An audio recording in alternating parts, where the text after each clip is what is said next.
Chapter 1. Young Yun Shi had a dream. In the dream, there was a young girl guarding the entrance between heaven and earth as she coldly looked ahead. 3 strands of icy blue hair stood upright on her forehead. Her slender braided hair was hanging behind her. Her cuffs were inlaid with steel blue gems, with a double-edged sword sheathed with a pendant on it, was hanging on her waist.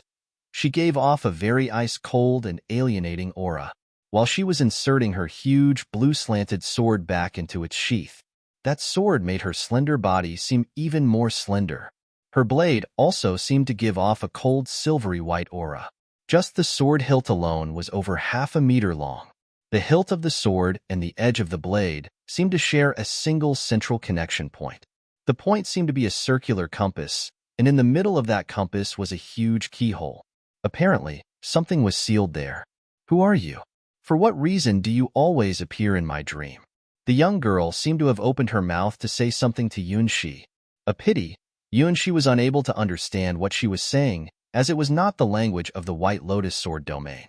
Of course, his sword domain's language was different from other languages in other domains.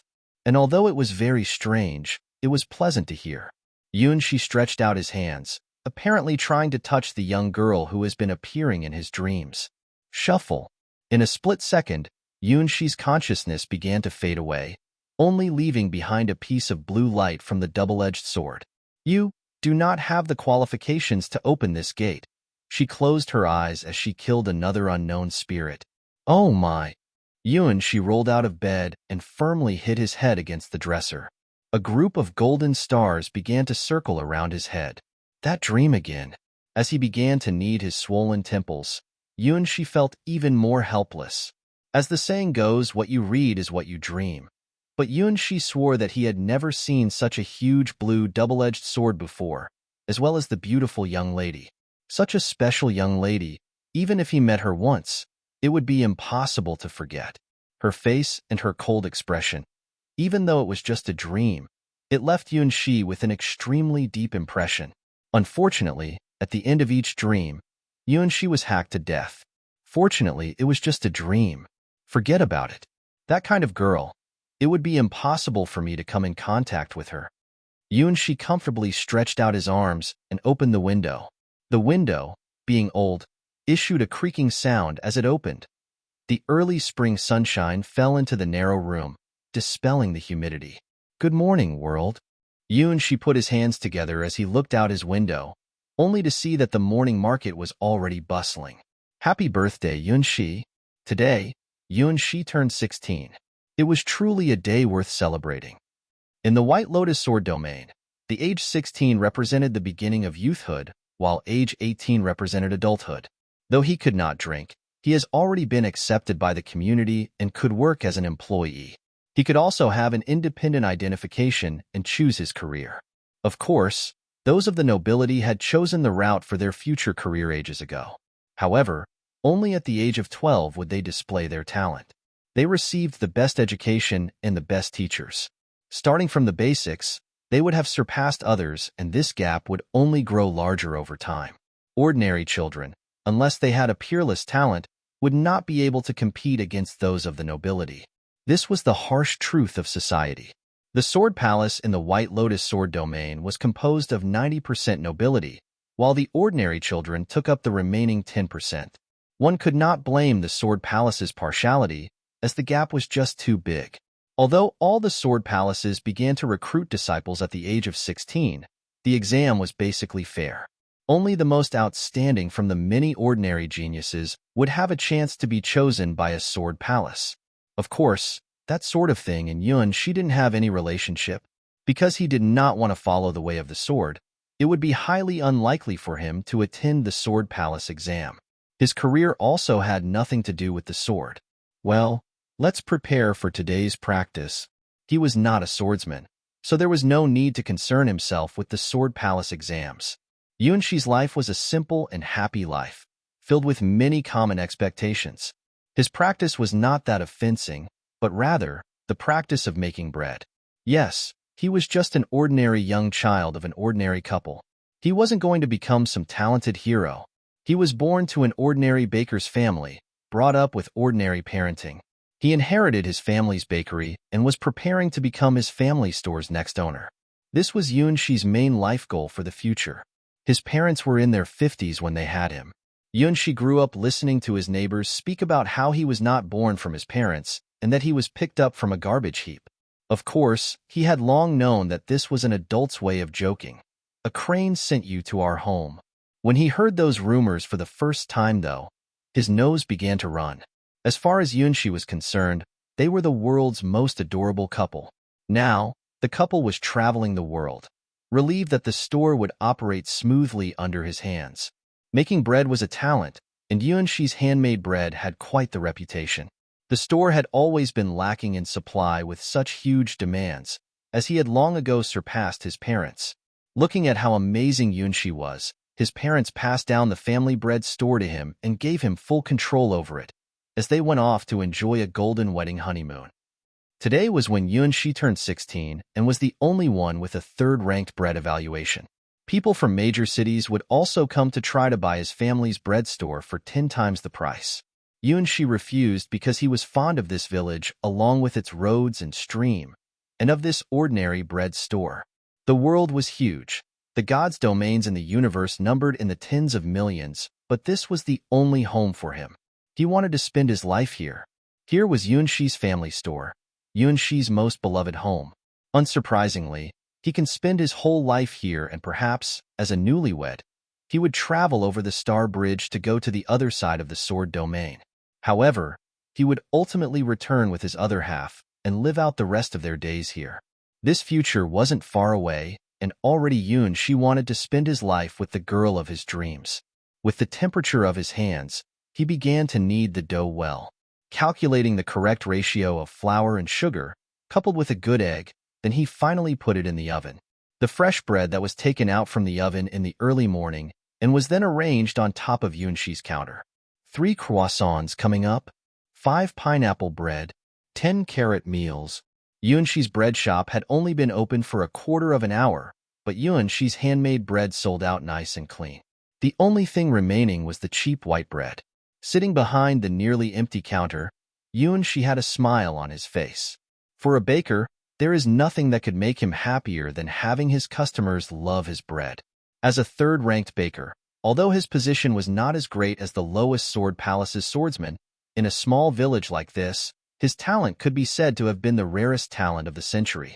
Many people believe that Yunxi could truly make history by becoming the first person to obtain a 4th-ranked job. Little Shi, bread.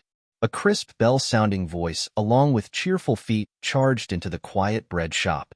Running in was someone close to Yunxi's age. The beautiful young girl with the ponytail exuded an air of youthfulness. She had a long ponytail while near her waist was a long and simple cyan sword. She had black moon-like eyelashes with a pair of warm black eyes.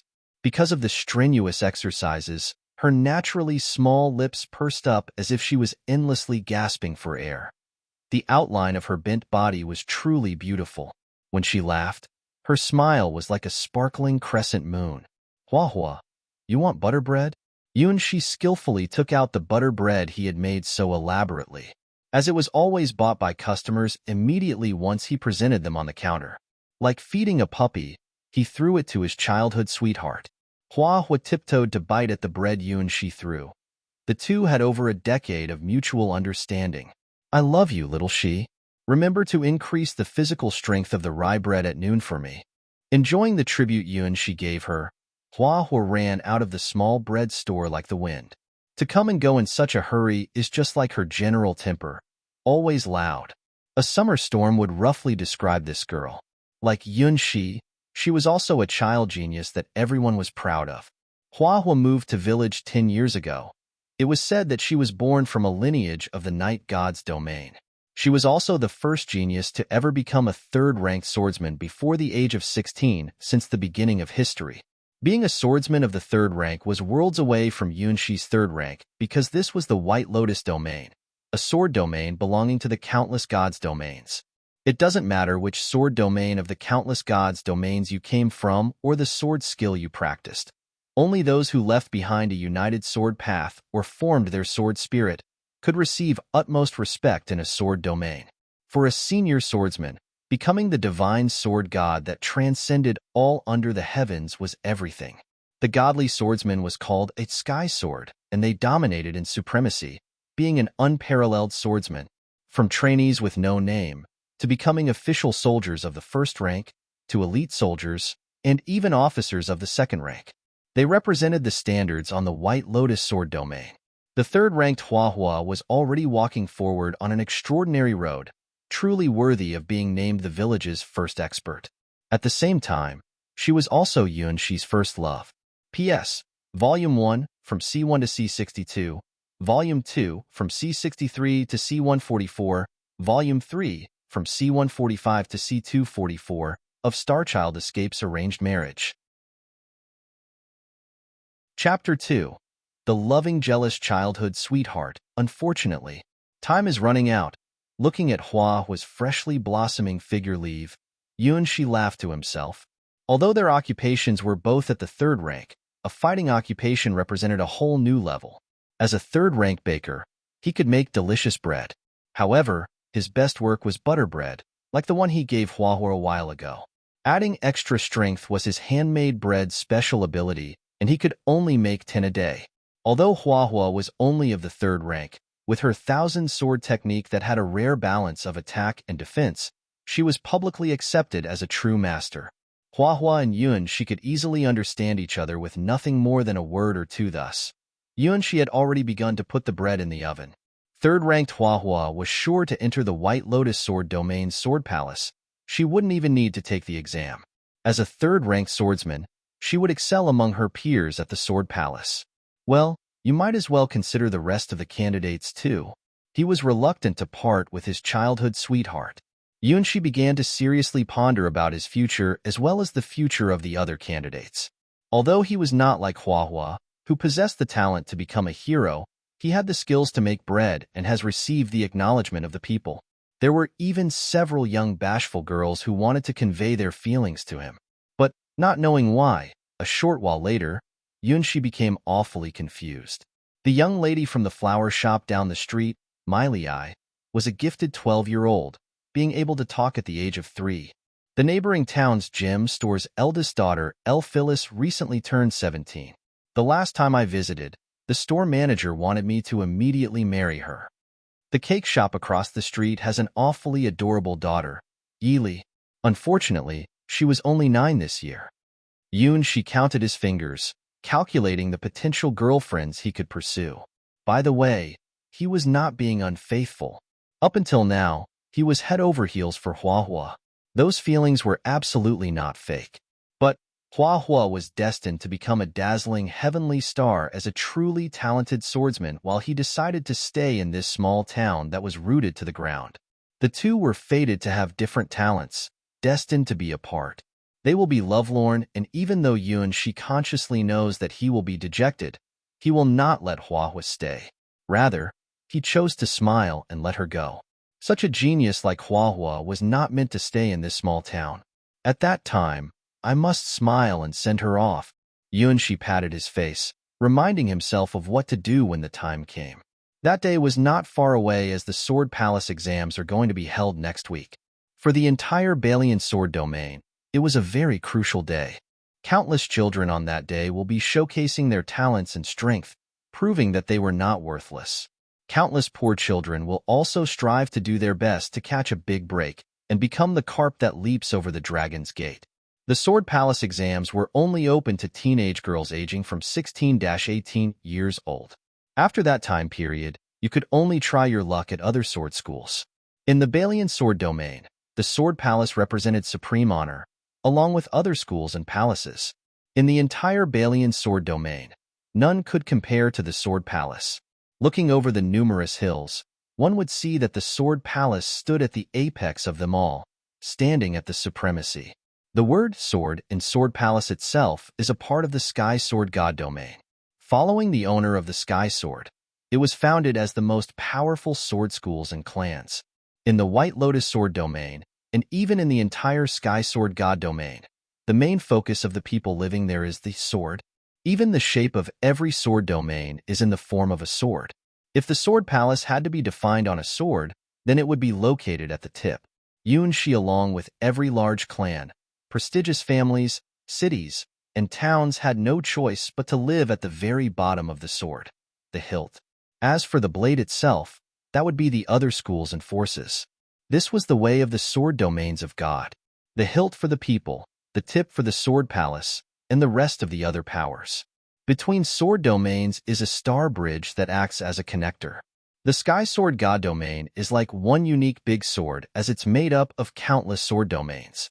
Located at the very top of the Sky Sword God domain was naturally the owner of the Sky Sword, the Palace Master of the Sky Palace. One of the lowest of the countless sword domains of God is the White Lotus Sword domain, which was not a highly ranked sword domain. However, the White Lotus Sword domain possessed a special secret gem. Because of this, it caused the White Lotus Sword domain's Sword Palace's name to be renowned throughout the vast sword domains of God. Every time the White Lotus Sword domain's Sword Palace held an exam, geniuses from the upper sword domains would also come rushing to participate. Of course, everyone except Yunshi. The Sword Palace's exams were also to target those upper domain geniuses who had an eye out for their secret gem. However, to Yunshi, that was just like floating clouds. He had no interest. He was going to continuously temper himself to make bread so that he would advance to a 4th-rank bread maker, thus becoming the youngest in town to ever achieve a 4th rank in a life. Stuff like baker, seamstress, etc. Anything not related to the sword or cultivating occupation. Many would get married when they are 18 years old, the best time to be able to give birth to a boy and a girl. Yunshi wanted to expand his store, little by little, and pass it down from generation to generation. That was Yunshi's life goal. Yes, I like you. From the ocean of many, I fell in love with you at first sight. Beautiful, can you smile for me? Humming from the west of God's domain, Yunshi began to prepare the ingredients to make the afternoon bread. It was important to have everything you need. Step, step, step. A familiar footstep sounded near the door as it powerfully kicked the door open. Little Shi, I forgot something. The morning exercises caused Hua's cheeks to turn bright red as she held onto her knees for support, gasping for air, as she looked at the confused Yunshi. If you're talking about the bread, there is none left. If he knew, he would have given some more to Hua. Unfortunately, that wasn't so. Not bread. Hua's eyes crossed, burning, as she stared firmly at Yunshi. What happened? Yunshi tried to make out what was going on. Besides the white flower on him, nothing was amiss. It's your heart. Just a moment ago, you were being unfaithful. TL note. RS *****, you forgot y'all understood each other well? Busted. I heard your soliloquy. Miley I from the flower shop down the street, Elle Phyllis from the gem store in the neighboring town, as well as the adorable Faylee from the cake shop across the street. I'm saying you were not being faithful. Hua's face seemed contorted as she was aware of the unfaithfulness. Do not quibble. Yunshi was barely able to squeeze a sentence out. The truth is, how did you know? In regards to Hua's jealousy radar, it was so incomparably sharp that it left Yunshi stunned. As a child to present day, so long as he showed even the littlest of affection for another girl, his heart rate would change. Just a little hazy amount of favoritism and Hua would discover it and arrive immediately. Uncle and Auntie repeatedly warned me to never let you get carried away. One look at Hua and Yunshi could tell that she was panting with rage. He already had her as a childhood sweetheart. Why can't he be satisfied? As a child, one does not make an appointment to get married in the future. Childhood sweethearts was, of course, naturally, and for Yunshi, the memories of the last 10 years together was more precious than any treasure.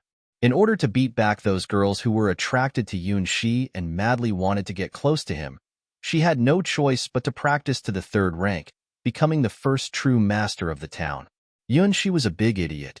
After all, he wasn't aware of how attractive he was to other girls. But to protect him and cover him from those who harbored errant thoughts and older sisters who wanted to eat him up, she completely wiped them out, leaving nothing behind. Ever since they were children, Yunshi had yet to discover that he was very attractive to girls. And even back then, in primary school, on every Valentine's Day, the number of girls who lined up to give him chocolate could easily form a squadron. I was found out? Yunshi remained silent after saying that, as he thought about Huahua's reaction. She had to have some magical ability. Clairvoyance? Stupid, stupid, countlessly saying that you will only marry me. Huahua took out her long sword and directed it at Yuanshi's neck. Don't marry me and I'll give you a bloody ending. Well, the perfect Huahua, the genius Huahua, the town's pride Huahua had one small shortcoming. She was incredibly jealous. It truly caused her childhood sweetheart to have terrible headaches. At the end of the business day, Yunshi closed up and prepared for tomorrow's sales. After Yunshi inspected the store, he headed up to the second floor to go to his room. The small family store had already been passed down for 4 generations. The wooden staircase was somewhat old-fashioned because as one went up, it issued a asterisk creak, asterisk sound. But for Yunshi, it was something he was fond of. Huahua, you really need to go. In the mornings of the past, Huahua always played pranks on Yunshi, but he never paid any attention to it until she started to switch to her sword. Her simple cyan long sword's hilt was engraved with a white lotus. The White Lotus Sword Palace gave all its disciples a sword. And just like Yunshi, Huahua decided to advance and obtain the Sword Palace's approval. A 16-year-old third-rank combatant was far beyond the Sword Palace's entry requirement. Even her sword was one that only elite disciples could get, showing that Huahua's talent was genuine. Sure enough, childhood sweethearts can't get married. Although he was only 16 years old, he had already decided to inherit the family business and to become a bread store owner. Yunshi sighed, abandoning an unrealistic fantasy. He and Huahua were not fated to be together. They met at the age of 6. It's already been 10 years of school, and having graduated not too long ago, they began to choose their future. The 16-year-old Yunshi and Huahua have already begun to embark on different paths. Really? Is the cake shop's Fei better? Yunshi laid on his bed, looking out his window at the stars. On the table near the window was a very small cake with a candle on it. Of course, Yunshi prepared his own birthday cake. At 12 o'clock tonight, he would officially be 16. Tonight, would he dream of the maiden guarding the gate? For Yunshi, turning 16 was nothing special. Perhaps every day of his life would be like today, ordinarily passing by. Closing his eyes, Yunshi began to wish. He had a dream relating to the stars. TL note. Star child. I wonder. D1. Improper thoughts, ulterior motives. Chapter 3. Heavenly dream. The starlight filled the sky. From hundreds of millions of light-years away, through countless journeys, the gap between dream and reality was shining on Yunshi's body. The beautiful nebula, the long river of stars, was revolving around Yunshi, flowing around him. The stars came together and issued a sound to Yunshi. In the distant sky, countless of stars radiated in joy, converging together over the small town, forming a beautiful and brilliant sea of stars. Infinite radiance fell from the sky, as if it was bestowing upon this small town an unlimited amount of blessings from the stars. At that moment, the motionless wheels of time revolved again. Yunshi heard the voices of the stars in the sky. A blessing, but also a warning. Be careful.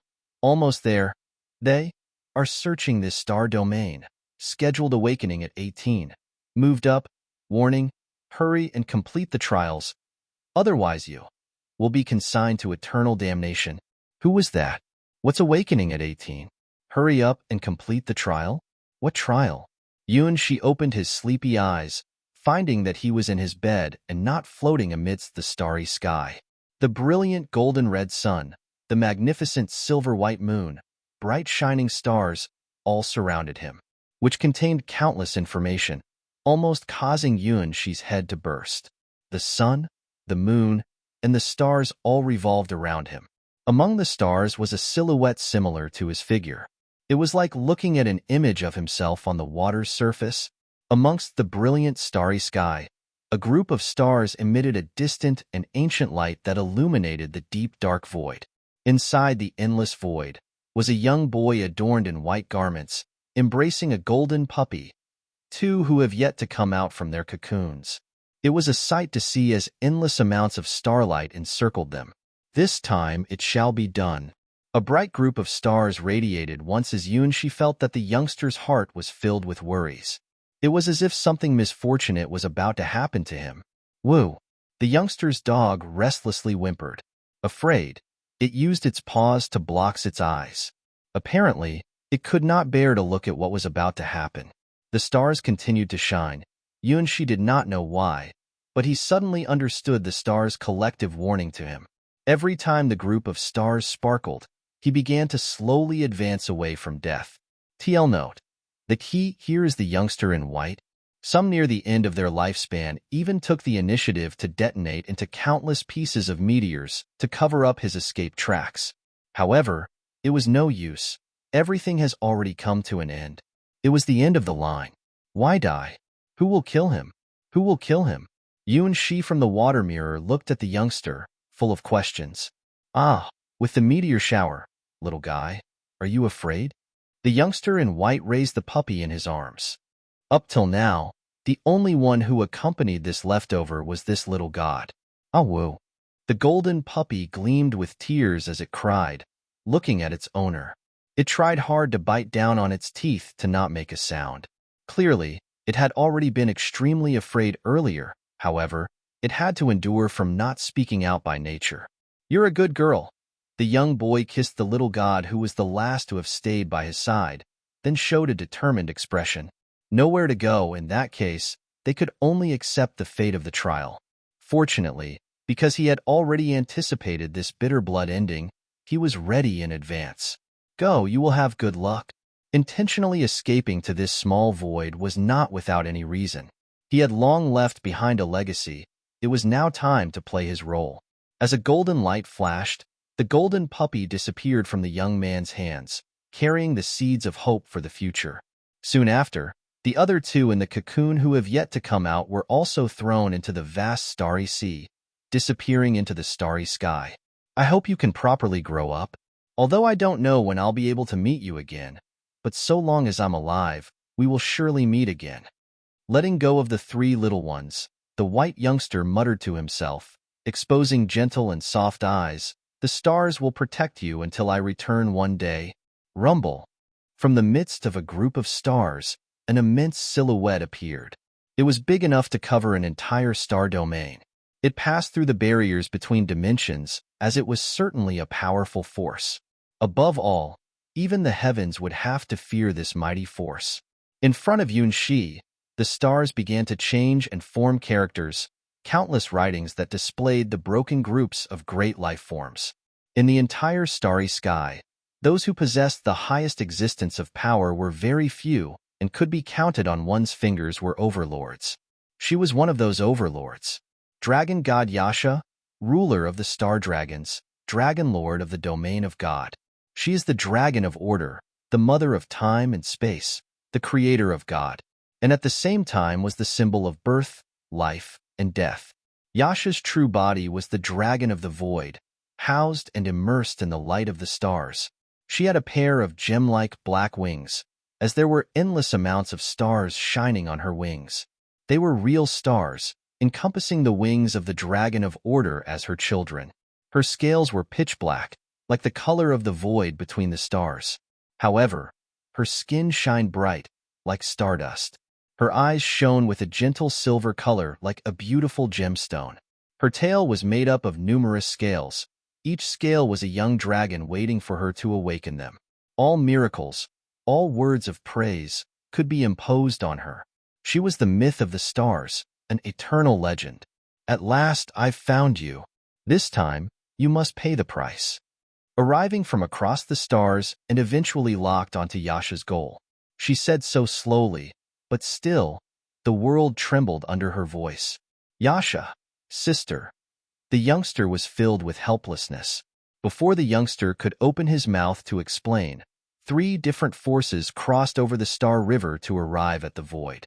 From within the first ray of light was an ancient floating city. The city of Sigil, which connected with many worlds, appeared as a woman covered with a veil coldly looked over. This was the ancient root of pain, the god of the unknown, the nameless lady, owner of the city. In the second ray of light was an endless black ocean that was constantly churning. From time to time, there was a body with a huge tentacle that appeared. It was indescribable. This was beyond the description of terror. The incarnation of disorder and primordial chaos, the Naya domain. In the last ray of light were colors radiating the heavens and earth. There was a huge stone at the side, rapidly writing down rules and sealing off this void. She was the stone slab of Ionia and had endless avatars. She was known as the god above gods, the master of endless domains and the organizer of the market of gods and demons. "Come here," Yasha shouted. "Become mine." The nameless lady didn't fall behind. "And I am all for it," Naya impolitely stated.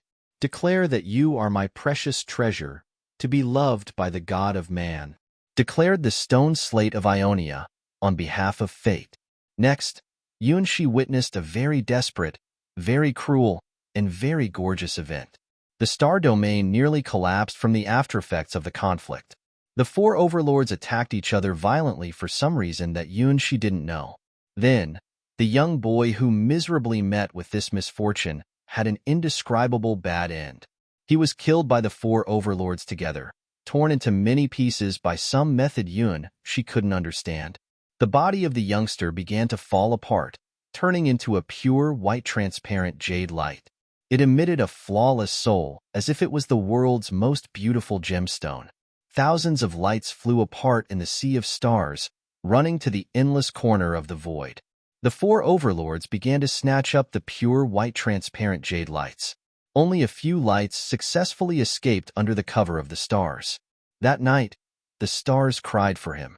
She could feel from the rotating starlights that all the starlights were trying to protect the young boy, but they finally retreated under the coordinated attack of the four overlords. Today's dream was truly different. Chapter 4. The three spirits truly, to die so miserably in the end. What kind of heaven-angering crimes did the youngster commit? To go as far as having the four overlords dispose of him and carry out such a bloody ending? Seems to be because they wanted to take something away from him? Today's dream and the past dreams are completely different. However, it was quite brilliant. Choose, the time has come. Countless stars converged together to voice their anxious reminder to Yunshi. Choose what? Still thinking that it was still all just a dream, Yunshi was confused. Choose your spirit. Choose, there isn't any time left. The voice that sounded in Yunshi's ears seemed to have the ancient memory of the stars, but one thing was made clear to him.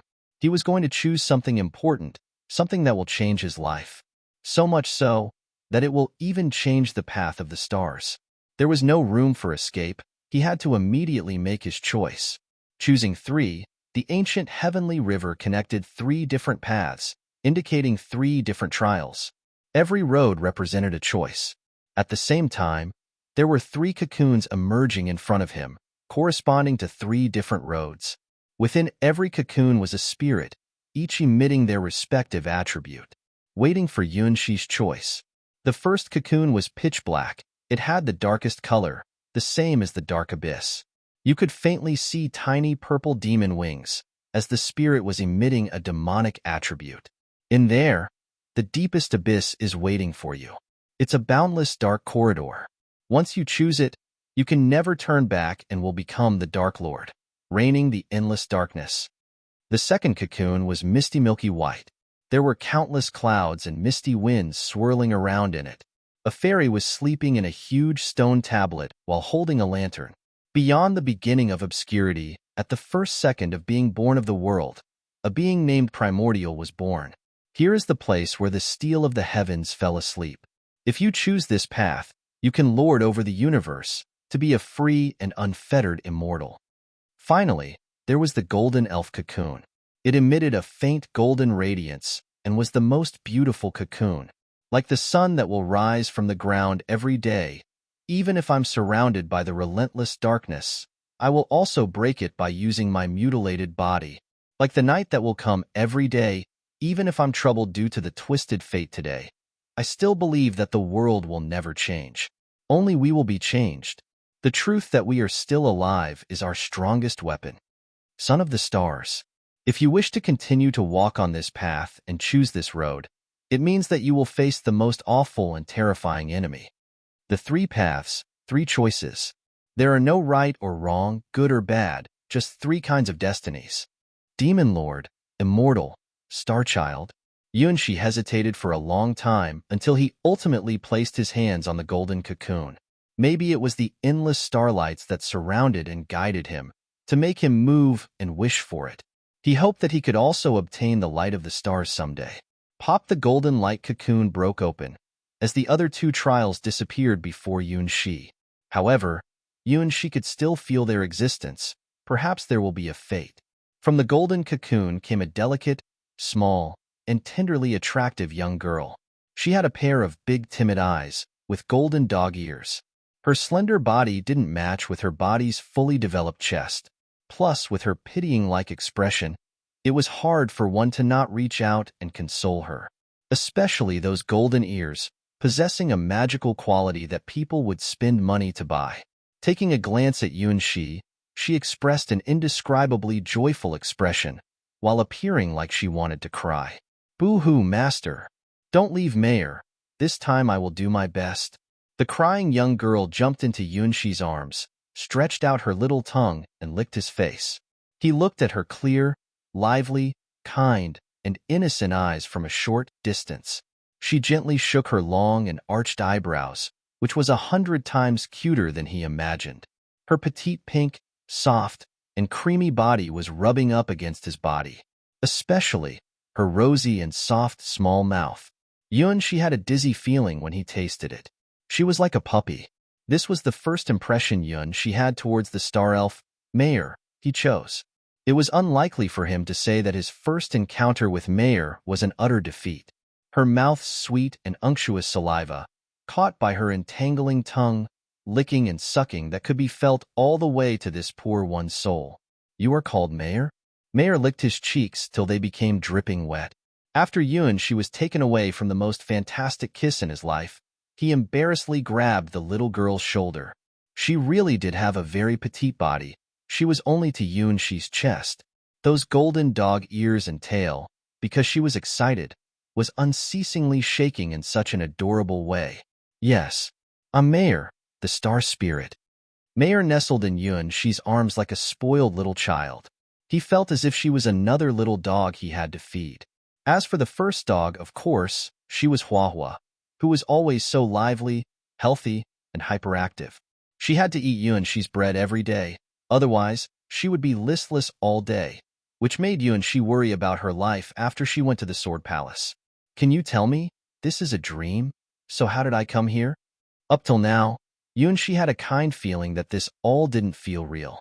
He, in accordance with his heart, made the choice, but he still didn't understand why. Perhaps because this was all just a dream, he could make a choice without considering the consequences. "Ah, that's because my past master died." Mayor held on to Yuanxi, enjoying the smell of his body. Her happy facial expression was like that of someone who was high on drugs. "Who's dead?" Yuanxi felt that something was wrong in this crucial matter. "Just now, did you not see it? You were the one being killed in the memory of the stars." Mayor astonishingly looked at Yuanxi. "Ah, yes, it seemed that it was memories of him being killed. No wonder he had a feeling of empathy. Hold on. He was killed. That unfortunate existence whom the 4 overlords joined hands to send to hell, who was then finally crushed and turned into pieces of jade, was him. To die so tragically, simply a tragic ending. This is not a joke, right?" Yuanxi began to increasingly doubt that the end was not a dream. If this was a dream, it was a nightmare, the biggest nightmare. Why did I die so horribly? First off, no matter if this was a dream or not, Yuanxi wanted to know. If that youngster is him, what did he do to have provoked 4 overlords to join hands and kill him? TL note. By the way, if you haven't picked it up yet, all 4 overlords are female. Ahaha. What that youngster was holding should have been the small Mayor. She was so innocent and kind, like a harmless little white rabbit. This is actually because Mayor suddenly became hesitant, apparently somewhat embarrassed. "They are your ex-girlfriends, Chapter 5. frightening girlfriends, there were countless of stars revolving in front of Yunxi. A dream? Yes, it must be a dream. Yunxi was unable to imagine how crazy one would be to have 4 girlfriends at such a level. Unfortunately, no matter how much you hide, what is to come will come. Mayer clearly didn't understand Yunxi's current state. Thus, she was brimming with enthusiasm to tell Yunxi more of the truth that he did not wish to know about. Master is not human. Rather, Master is a special child of the stars. At every death, Master will be reborn of the stars again, just like now. Master has doubted his past, right? Actually, Master has no parents. Yunxi blankly stared. If this was a dream, it was all too much of a coincidence. How would this golden-eared star spirit know such secrets? Wait, if so, could the rumors he always heard be true? I don't have parents? He was unable to accept this. Is it because what you think is what you dream? His parents obviously doted on him a lot, considering him as the world's greatest treasure. That's right.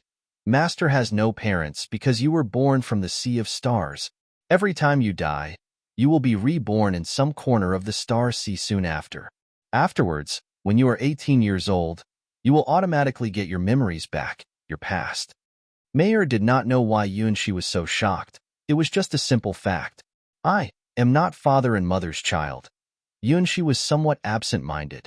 In fact, he had already figured it out earlier, but he just didn't want to admit it. According to his age, 16 years ago, his mother was already 50 years old. At her age, being pregnant was impossible. But he pretended not to know, as mother and father never brought it up. He subconsciously evaded to face the truth he didn't want to accept. Yes, according to common sense, mother being at 50 years of age could not have been pregnant. Starchild refers to me. Yunxi lifted up his head to see the surrounding sun, moon, and stars, the countless starlight. That was the truth of the world, the blessing of the sea of stars towards him. In that case, why am I here? Why are you here? After experiencing great difficulty in accepting his identity, an even bigger puzzle began to arise in Yunxi's mind. Just now, did he hear muttering from among the stars? If it was like Mayer said, he was supposed to awaken at 18. But it was still 2 years till he has the ability to awaken. Danger from where? After Master died the last time, I was entrusted to the stars. Originally, it should have been at the age of 18 that Master would come around. But because Master is about to encounter a dangerous threat, the awakening happened earlier. Of course, the other reason is because Master chose Mayer. Thank you, Master. I will do my best to make you rapidly stronger. Mayer was brimming with confidence, as she puffed out her little chest with a lovable expression as if she was saying, "Leave it all to me." Mortal danger. Yunxi has heard that more than once and didn't have a good premonition about it. Who is a mortal danger to me? I have not even died once. Yunxi had a hunch that once he found the answer, his life would be completely different. Even the stars issued an early warning and sent over the 3 spirits. What kind of crisis would make even the stars hurry so much? Master, your enemies are many, but the important thing is that you have just seen 4. Has Master heard of their god names? Oh my goodness, the name of God. Yunxi had a crazy hunch. The first overlord is the master of star dragons, of the god domain of giant dragons. Known as the Dragon of Order and the Mother of Space and Time. She was the supreme dragon goddess, the symbol of birth, life, and death. The second overlord didn't have a name. She was the goddess of chaos and the symbol of the source of pain, living in the deepest part of the abyss, the world of ghosts. The third overlord was the great old one of chaos. She was the indescribable terror, the avatar of old chaos, and the master of the sea of hell. The fourth overlord was the master of endless domains, the owner of the market of gods and demons, the creator, and the god above gods. Although there were a lot of inconveniences, the 4 spared nothing to chase and kill you. Yunxi felt like that perhaps he would die easier this time. The supreme dragon god, the god of chaos, the god of old, and the god above gods. His 4 ex-girlfriends, who were so terrifying and powerful enough to annihilate the stars and reverse time. Okay, Yunxi once heard about 2 of them. She was the god above gods, the supreme master of the entire Western god domains. She was master of hundreds of billions of god domains, the absolute and unique master of the Western god domains. As for the supreme dragon god, he knew she was the king of the North dragon god domains. The power of dragons was so strong that even the people in such a remote eastern region, the White Lotus Sword domain, had also heard about them. As for the other two overlords, Yuanshi had never heard of them. However, since they could be compared with the supreme dragon god and the god above gods, they should also be at the same level. Just now, the spirit mayor told him that 4 overlords went to kill him at the same time. What a joke. This is not a joke, right? The son of the stars, what kind of crime was committed to have provoked the 4 overlords to kill me? Even though he is bathing within the stars' radiance, Yuanshi still couldn't fully remember. It was like a white piece of blank paper. So, he didn't know what he did to have angered the 4 overlords to kill him this. Mayor also doesn't know. Mayor looked at Yuanshi with eyes of innocence, letting Yuanshi see the answer. It seemed that in the past, Master refused to marry them and caused them to be angry. In other words, they are Master's ex-girlfriends. So, they are out to kill you. Every time they find a trace of your presence, they will not let you escape. What? Yuanshi's shout made the stars tremble twice. To refuse their marriage proposal.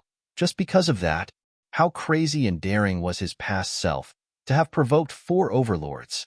It was like the old saying, you wouldn't die if you didn't do the wrong thing. Yuanshi finally knew why the stars came to warn him so early. His 4 ex-girlfriends, if any one of them found him, it would spell no escape for him. No wonder the stars woke him up 2 years ahead of time. If he was caught, he would absolutely die. Chapter 6. The beginning of the trials. Because of this, Master, you have to become strong as soon as possible before they find you. Let's start your test right now. Mayor had the same fear of the 4 overlords as Yuanshi. After all of them were at the rank of tearing the stars. Master was so brave. He dared to date 4 overlords at the same time. He was so worthy of being her master and loved by stars as the star child. I still have time. Yuanshi's forehead was dripping with sweat. This really wasn't a joke. He didn't know what he did when he was still the star child, but now, he was just an ordinary boy brought up in the White Lotus Sword domain. He barely inherited his family's bakery and was about to face the downfall of his first love. After, he would wait till his heart healed and start a new relationship, then spend the rest of his life with her. He didn't want to have some earth-shattering story. Going through his life peacefully was the greatest hope he had. According to the warning of the stars, one of the apostles of the 4 overlords has arrived in this region. But Master, you are hiding well. She won't find you in a short time. Will the apostle leave if she can't find me? Yuanshi asked with hope. No. As the apostle of one of the 4 overlords, she will have to thoroughly search through this god domain. She won't miss checking any object, even if it is just a mouse. You are hiding well, Master. But once she finds you, you won't have a chance to escape. So, what's the rank of the apostle? Yuanshi asked with tears in his eyes. Ah, the subordinate of my ex-girlfriends.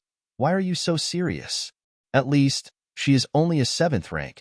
She's not a really powerful apostle. Perhaps she is just a vanguard.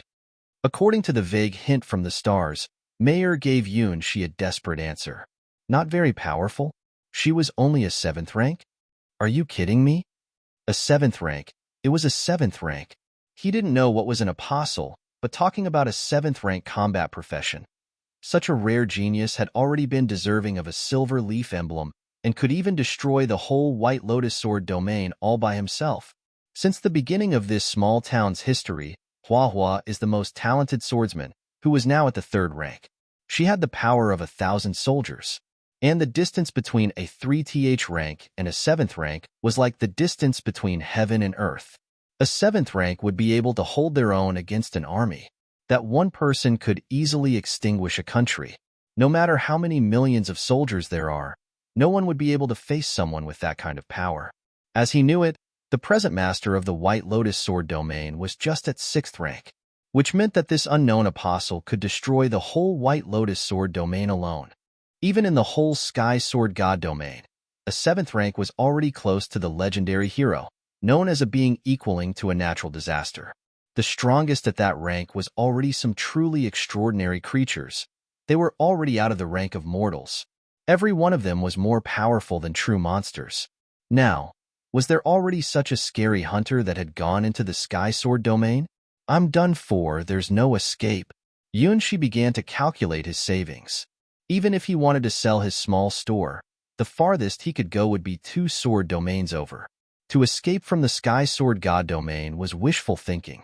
Moreover, after escaping for that moment, could he hide forever? The enemy had found the Sky Sword God domain and will soon enter. According to Mayer, the apostle was just an advanced scouter. Even if he escaped to other god domains, he being found by other apostles was still a predestined ending. To die without a burial. Yunshi saw his fate. Sure enough, there was only one road to take. As the Star Child, he left behind a legacy in the past, and Mayer spoke of the trial. Mayer, open the trial. Yunshi was mentally prepared. No matter how hard the trial, he would clench his teeth and complete it. Otherwise, he would not have a tomorrow. He did not know how the past Star Child was like, or how he was able to obtain the fury of his 4 girlfriends to join hands to chase and kill him, to live an ordinary life, to have a clear conscience and heart, to live with the girl he loves, hand in hand for the rest of his life. That was his wish, his desire. I don't want to die. I want to continue my relationship with Huahua. Maybe it was also Miley of the flower shop, El Phyllis of the jewelry shop, and Phaley of the cake shop, if it was possible. The enemy had arrived at the Sky Sword domain. Yes, master. It will begin. Mayer cheered, tiptoeing. Hey! Within Yunshi's field of vision, Mayer's small cherry lips were getting closer and closer. After that, their lips were tightly intertwined together. It wasn't just kissing, their body and mind had joined together. Mayer's sweet and fragrant tongue intertwined with Yunshi's. The 2 souls seemed to have linked together. Inside Mayer's body, Yunshi felt that his body was penetrated by the surrounding starlights bit by bit. This was the blessing he got after he chose the way of the Star Child, the unique genius of himself. Mayer connected him with the stars like a bridge. She guided the power of stars that came down in this remote sword domain and helped him on the way to becoming a Star Child. Goo, with the girl's sweet kiss, the scenery in front of Yunshi was continually changing. A giant roulette table started slowly rotating like the wheel of destiny, and there were many different views appearing on the rotary table. A dragon of the void bathing in the starlights looked like it was looking at something. She looked at the location of Yunshi through the giant roulette table. It was just a short eye contact through the table, and there was the shade from the starlight, but they still saw each other at the same time. She was one of his ex-girlfriends. Yunshi immediately knew her identity when he saw this giant dragon in the starlights. She truly was a beautiful dragon. To refuse her marriage proposal, he invited a calamity upon himself and died a horrible death. Yunshi was wrapped by countless of stars. With the help of the star roulette, the starlights took Yunshi away immediately. You cannot escape. The supreme dragon god, who ranked above the world, looked at the light disappearing in the stars, roaring indignantly. A small bridge, running water and waterfall. Inside a dark mountain. Boom, boom, boom. Yunshi opened his eyes as he heard the sound of water. He found he was squatting in front of a campfire, which was slowly burning. Out here, it was an endless darkness surrounding him. He couldn't even see his fingers. Crack, crack. The campfire made clear sounds. It was burning with some unknown fuels, sending out a reassuring warmth. Is this the trial? Yunshi tried to move his hands and legs. He didn't know why his whole body was stiff. It seemed that the time here was a little out of balance with the biological time of his body. If he had to choose some words to describe it, it was like his breath rhythm and the rate of his heartbeat were out of place in this world. Ha! Though Yunshi wasn't even a novice swordsman, but he still tried to adjust his breathing to balance this subtle feeling of strangeness. As the saying goes, you may not see it, but you ought to have heard about it. As the childhood sweetheart of Huahua, who was the best swordsman of the town, Yunshi also knew a little knack in practicing the sword by what he constantly saw and heard. Whatever the next trial was, He needed to adjust his body to his optimum state. In his imagination, it should be a very horrible and bloody death trial. Yuanshi prepared himself in his heart. Jingle. As Yuanshi adjusted his breathing, a euphonious voice appeared in his heart. It was his spirit, Mayor's voice. Master, the trial has begun. Star Child. Love system open. Mission issued. Within the dark forest is a beautiful sleeping princess. With your kiss, awaken her from her slumber. The reward for a successful love. A seed of Kendo. The newbie test is the most simple. Go ahead, master. Silence. It was dead silent. Yuanshi's mind went blank for a quarter hour, till he suddenly yelled out angrily, "What cursed system is this? Isn't this a trial? Sleeping Beauty, what the hell?" Chapter 7. Novice Trial. Wasn't this a trial? If this was a trial, shouldn't there be endless enemies and bloody combats? Then, he would have to kill them all, like an invincible hero? Alright, Yuanshi knew he couldn't do this since he wasn't even a first-rank swordsman. However, since this was a trial, in order to let him become stronger, the last boss should be the strongest, right? At the campfire, Yuanshi was reborn from the fire. Master, this is the trial the stars prepared for you. They must have a reason. Mayor tried to explain. Once you finish the newbie trial, you will have a seed of Kendo. Who? I see. Yuanshi reached out his hands and patted his cheeks. Putting the last goal of the trial aside, the last reward did grasp at his heart. The seed of Kendo. Just by hearing the name, he knew it was a treasure with a connection to the sword. It was worthy of a reward of the stars. Then, I will give you the target map to help guide you. Master, come on. A black and white map appeared in front of Yuanshi. The dark area was temporarily not shown, as it was enveloped by an endless fog.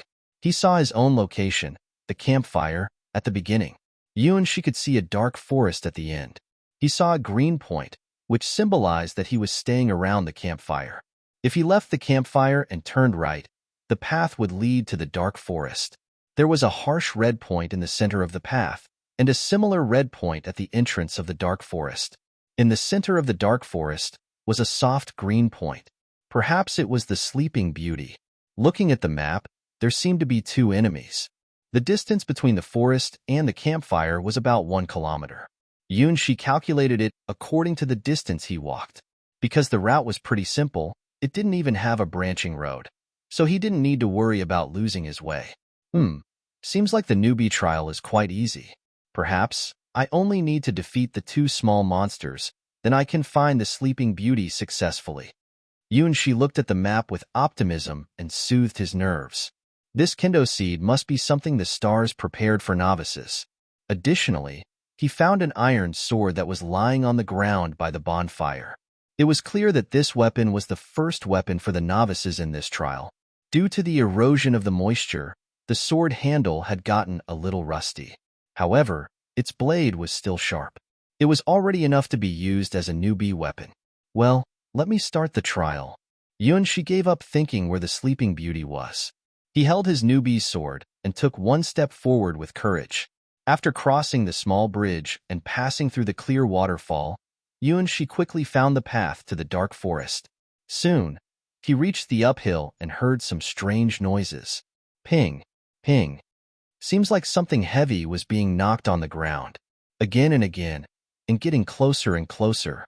Don't tell me. Yuanshi had an ominous feeling. Looking at the map Mayor gave him, the red dot seemed to be getting closer. Soon after, Yuanshi learned a lesson, that it was a complete illusion, that the red point was only a little bigger than yourself, because the scale of the map was dozens of times smaller than that of the real world. Boom, boom. With earth-shaking steps, a giant monster, whose body was twice as tall as Yuanshi, emerged from the corner. Taking his own sign as the standard, the enemy, which was wandering on the center of the path, was a little bigger. It had 1 eye, a large head, and thick green skin. Only, its leg was way bigger than Yuanshi's whole body. It opened its big mouth. Its 4 sharp teeth took aim at Yuanshi while reflecting a creepy cold light. Ping! Its speed was so fast that it was in a completely different contrast with its giant body type. Especially for Yuan Shi, who just went into the trial and was still a little stiff, its slap was pretty powerful. With just a slap, Yuan Shi had been blown out like a rag doll. Afterward, the green monster trampled down upon his body. Yuan Shi's body turned into countless lights, and there was only a pool of red blood stains that remained. Sniff, sniff. The green monster who killed Yuan Shi with a slap then turned back and continued to patrol. What kind of common monster is this? Looking at the practice weapon returning to the campfire with him, Yuan Shi had a mixed feeling. F*****KU, bitch. Wasn't this a newbie trial? Was this a monster a newbie should face? Looking at its body type, speed, and power, even if it was a third-rank swordsman like Hua Hua, she couldn't promise to defeat it easily. If this monster came to the town, except for Hua Hua, it would be able to kill everyone with ease. The novice trial was a huge problem. This was a defiance of the natural order. Master, come on. This guy is but a piece of meat that kills lower life forms. Once Master gets the seed of Kendo, Master can easily kill 10 of them in one strike. Mayor's voice appeared to encourage Yuan Shi. You should help me deal with this guy so I can get the seed of Kendo. Yuan Shi asked his spirit, just in case he got lucky and she would give it to him. That is impossible. Only you can defeat it through your own abilities. I'm not a combat-type fairy anyways. I can only support you as your system fairy. Mayor explained that she could do nothing else. So, what can you do? Yuan Shi didn't know what to say. Warm your bed? Mayor said shyly. Let's talk about this after I beat down this monster. Yuan Shi took a deep breath. His face also turned red. The fairy. Warm his bed. Was it too early for him to do such a thing?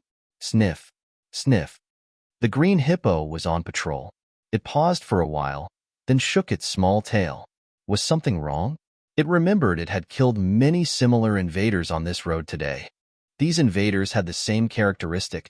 They were all holding a shoddy iron sword, and their actions were so stiff, even inferior to the monkeys in the forest. It could easily knock them down on the ground with a slap, then trample them to death.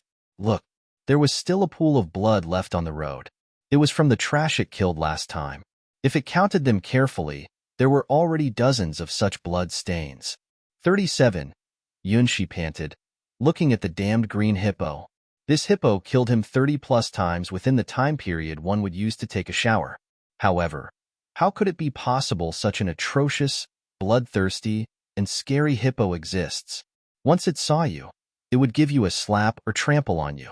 Luckily, Yuan Shi had a high tolerance and was able to endure it 37 times.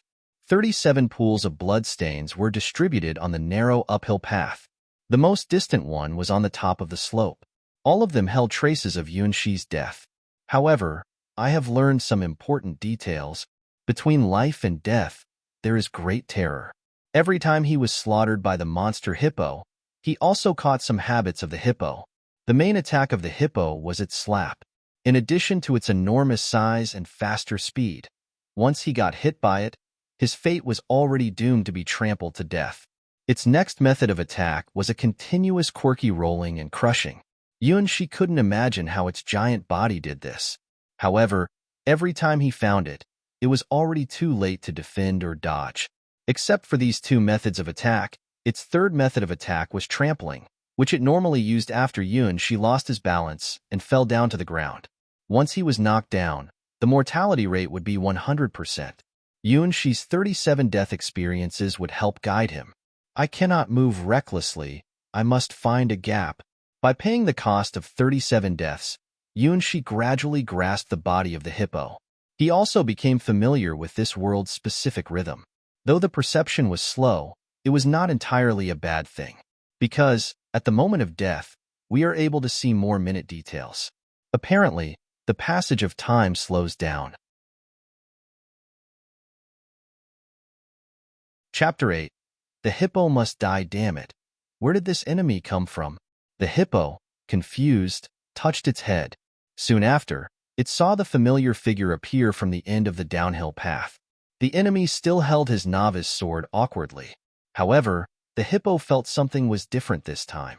Of course, If anyone still had the courage to return to the battlefield after being killed 99 times, such as being killed by a slap 50 times, killed by trampling for 40 times, and killed by being rolled for 9 times, then he would inevitably remold himself.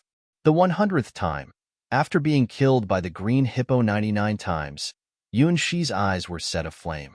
This was the first time in his life that he fell into such a hopeless situation. He was born in an ordinary town, had kind parents and a fervent, lively, and jealous childhood sweetheart. He never knew what war was.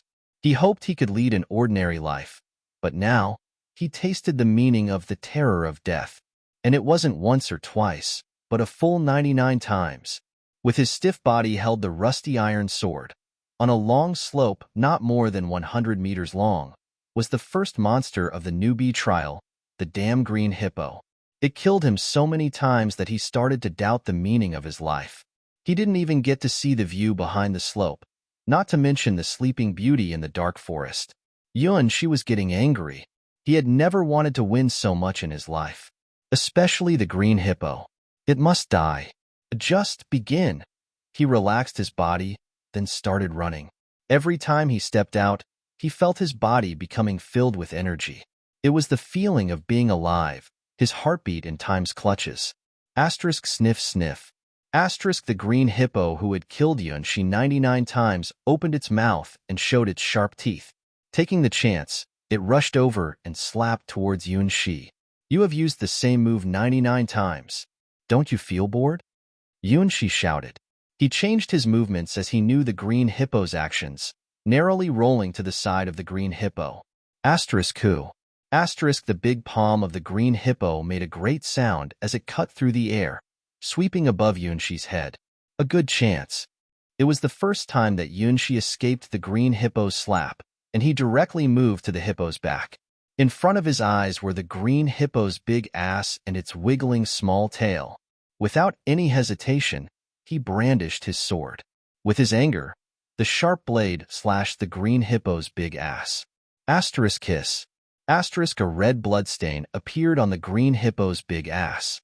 It was the first time Yunshi hurt the green hippo since their 100 battles. As a third-rank creature, the green hippo was a giant monster with thick skin, but it could still be hurt by sharp weapons. It was still a creature in the normal range of attacks.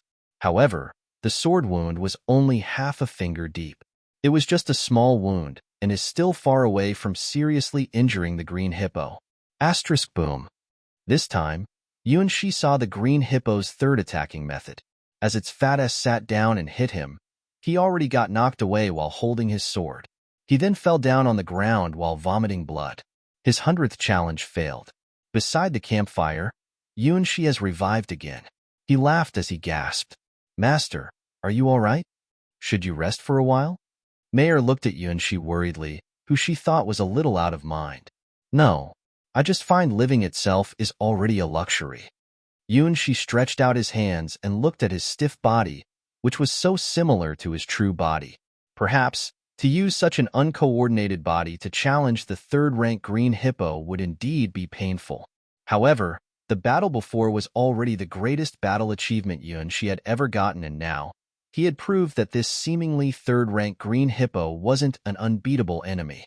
Even with this stiff body and this iron sword, he could still challenge this monster. Human beings, after all, had instinct, and while this monster had a different kind of intelligence, it was nothing like a human's. As long as the bonfire and sword existed, Yunshi had a chance. He was certain that he would defeat this green hippo. Again, the hippo must die. The 121st try. Yunshi's courage increased as the combat progressed. He continually rolled and brandished his sword and stabbed the green hippo's back 12 times. The green hippo's skills included continuously slapping, suddenly rolling, and ass attacking when it found him behind itself. He knew all of these skills. Now, once the green hippo shrugged its shoulders, he would know the next was its slapping. Once it wriggled its waist, the next was its deathful rolling. Once it stuck up its ass, the next was its ass attack. I'm not afraid of you. After dodging towards the hippo's blind angle and stabbing the hippo's body for the 13th time, Yunshi was very sure that the goddess of victory had smiled upon him. Asterisk sniff sniff. Asterisk the green hippo couldn't image how such a weak enemy could suddenly have learned a series of combat skills such as continuous roll and backstab. It could only be explained as between life and death, there is great terror. Anyone would naturally burst forth his potential when he came face to face with death. Moreover, it wasn't 1 or 2 times she had to meet with death. It was over 120 times. Death was the best teacher. Every time she died, he would also learn something about the attack method of the monster hippo. Finally, at the 120th time, the changes of quantity caused a change in quality.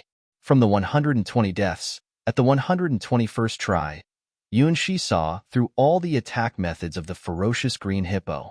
Not only that, when the hippo used its triple attack with its ass again, he smoothly lured the stupid hippo to the side of the big tree beside the slope and planted his deadly sword 3 times on the hippo's body while it continuously knocked the big tree. Neck, waist, back. This was Yunshi's trial. 3 quick slashes toward the 3 respective weak spots. Every time it hit, the sword left behind a cut that went deep to the bone. This was the decisive blow, the strike that would bring Yunshi's victory. Asterisk rumble. Asterisk sword marks covered the green hippo's body as it toppled over and dyed the slope in red. It's dead? After seeing the green hippo's body bleed out and topple over, Yunshi realized that the battle was over. He won. Had he really won? After escaping the slap of the green hippo for 10 times, the rolling of the hippo for 3 times, the ass attack for 15 times, and giving it 20 backstabs, the seemingly unbeatable green hippo was finally killed by Yunshi. A hand-sized green light point flew out from its giant broken body and went into Yunshi's body. After absorbing the green light point, Yunshi's body became more flexible and not as stiff as a zombie. The first mission of the novice trial accomplished. The hippo had been killed. Chapter 9. The gatekeeper of the dark forest. The corpse of the green hippo slowly turned into countless black mist and started to dissipate. Like Yunshi's death, there was only a pool of blood that remained in the center of the slope. Huh? Who? Yunshi leaned on his iron sword. He panted heavily in the place where the green hippo had died. While he was in the fight, he didn't think about anything.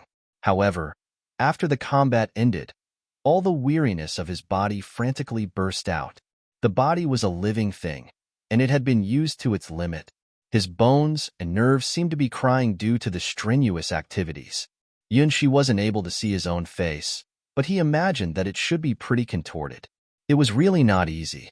If it wasn't for the green light point that flew out from the green hippo's corpse that replenished his consumed energy, he was afraid that he wouldn't even be able to stand up. Not enough. After facing death 120 times, Yunshi now knew every part of his body. After swallowing the green point, both his body and joints' flexibility had increased a lot, and now he wasn't as stiff as a zombie. While leaning on the broken tree hit by the hippo, Yunshi closed his eyes as began to regulate his breaths, adjust his body, and savor the remaining excitement after that intense fight.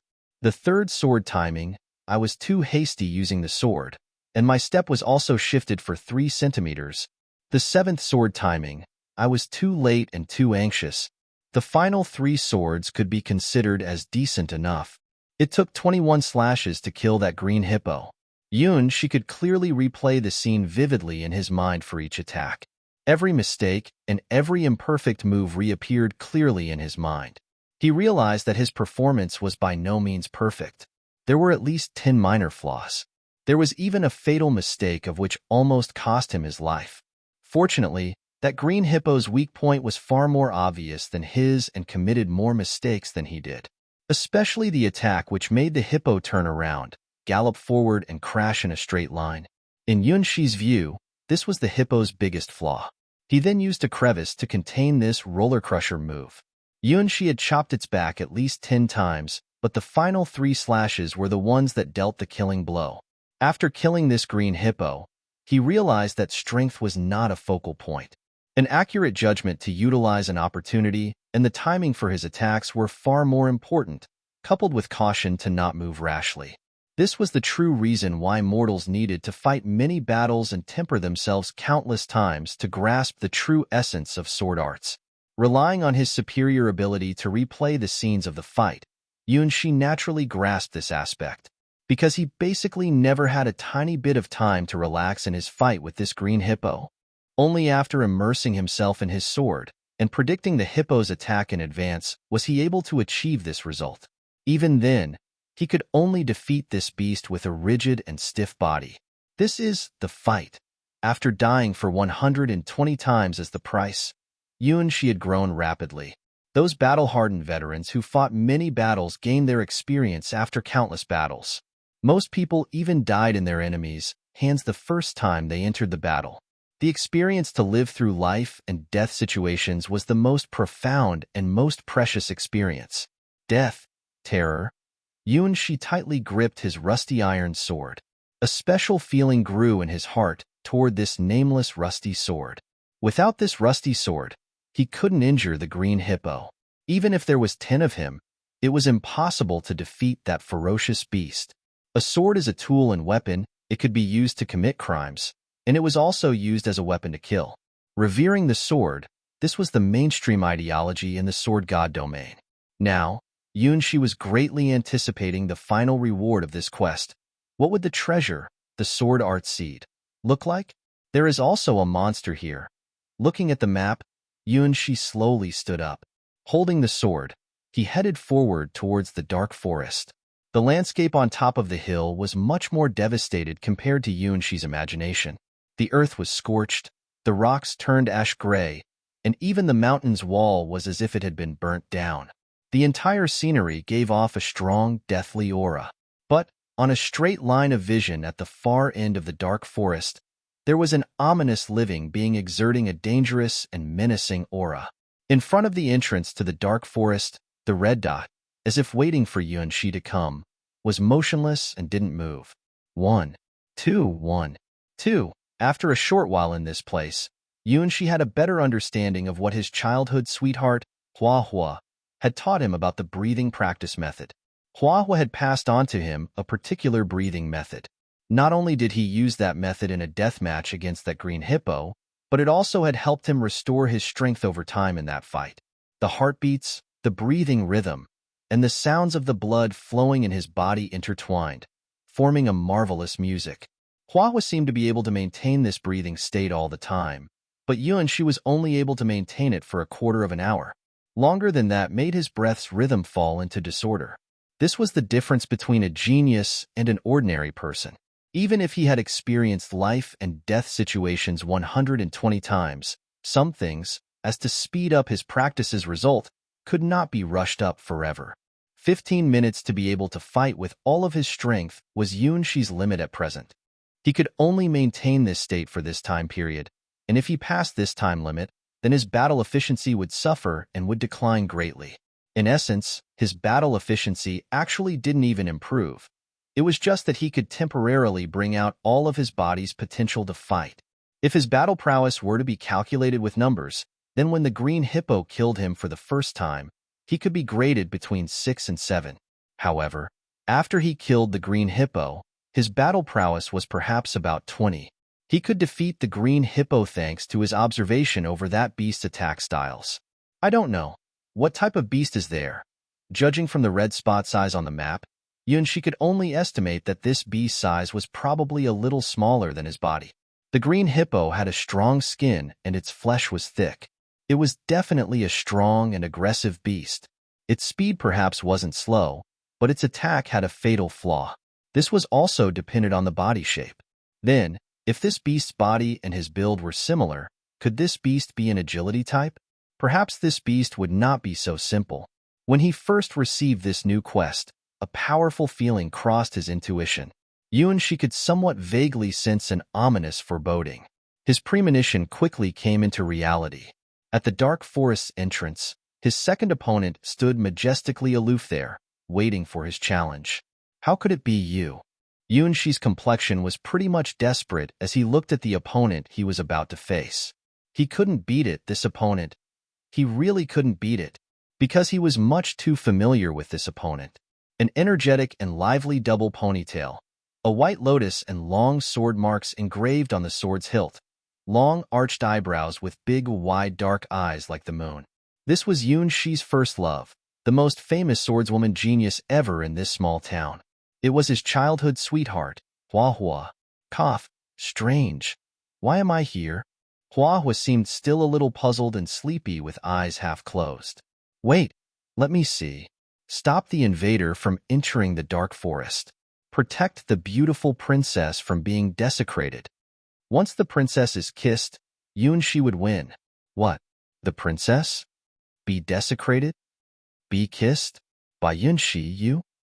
Yun Shi, I won't let you pass through here. It was all over. Yun Shi looked at Hua Hua, who suddenly woke up and launched her radar of jealousy. In this situation, what should he do? Chapter 10. Hua Hua's sword. A gentle breeze blew on Yun Shi's hair that laid on his forehead. After fighting with the green hippo over 120 times, the breeze that came from nowhere was supposed to be able to relieve his fatigue. Unfortunately, the enemy Yun Shi faced now was absolutely not at the same level with the stupid green hippo. Sweat had been oozing from Yun Shi's forehead as he simply stared at her. No one would know Hua Hua's power better than Yun Shi himself. When they were still in school, Hua Hua was already the undoubtedly #1 in the sword skill class. Even their teacher wasn't able to beat her. Her power is already far beyond her rank, the white 3 leaves badge. In the God domain world, people from 1st rank to 3rd rank were known as the mortal rank. The 3rd rank was already the limit that an ordinary person could reach. Hua Hua had undoubtedly reached the summit of the mortal rank. She was already a super ace, being only a step away from the 4th rank, the hero rank. She was known as the first genius sword maiden in the history of the town. It was not blown from the wind, but instead, she won it by effort. She was only 16 years old and already reached the limit of the mortals. She had a bright future. As for the hippo, he defeated just now, it seemed pretty ferocious with its iron-like skin, but compared with Hua Hua, its strength was just a joke. Yun Shi often stayed together with Hua Hua, watching her practice and learned the basic breathing method from her. Thus, he was able to kill the hippo by using his sword and accurate anticipation skills. However, if his opponent was Hua Hua, Yun Shi doesn't think that there is a chance that he could win against her. Maybe Hua Hua's physical strength wasn't higher than the rough green hippo. However, if you were talking about her combat power, she was able to kill 10 of such hippos at once. Yun Shi estimated that if the combat power of the green hippo was at 20, then Hua Hua's power was undoubtedly over 100. As for the limit of her power, Yun Shi had no idea. Tell me, little Shi, where's this place? And why do you want to go into the forest behind me? Hua Hua drew out her long sword from her back. She shook the point of the sword and gave Yun Shi a seemingly friendly smile. Tell me everything. Tell me the truth, and you will receive a lighter sentence. If you refuse, I will punish you severely. If he told her the truth, then that would be the worst. Yun Shi's head sweated profusely as he looked at Hua Hua's eyes, which was not fun at all. It was too terrible when Hua Hua fell into jealousy. Why was there such a terrible boss in the newbie trial? Compared with Hua Hua, the seemingly horrible hippo was so cute. At least, after the hippo killed him over 100 times, he was not discouraged. Eventually, he found the method to defeat it. But it's not the case for Hua Hua. It was impossible. Even if he inspired every potential he had to beyond his limits by 120%, it was still hopeless for him to defeat his childhood sweetheart, the girl who was such a genius sword maiden. Little Shi, I detect a suspicious fragrance in the air. Hua Hua snuffled. Her instinct as his childhood sweetheart told her something was wrong. There was an unknown girl's odor on Yun Shi's body. It was like a slightly milky aroma. Maybe others couldn't detect the difference due to the scent of blood on Yun Shi's body. However, as his childhood sweetheart, she wouldn't make any mistakes. It wasn't the odor of the girl from the flower shop down the street, Miley Eye. Her odor was always mixed with the faint aroma of flowers. It wasn't the odor of the girl from the neighboring town's gem store, Elphilis. Her odor contained a faint aroma of dark, green stone.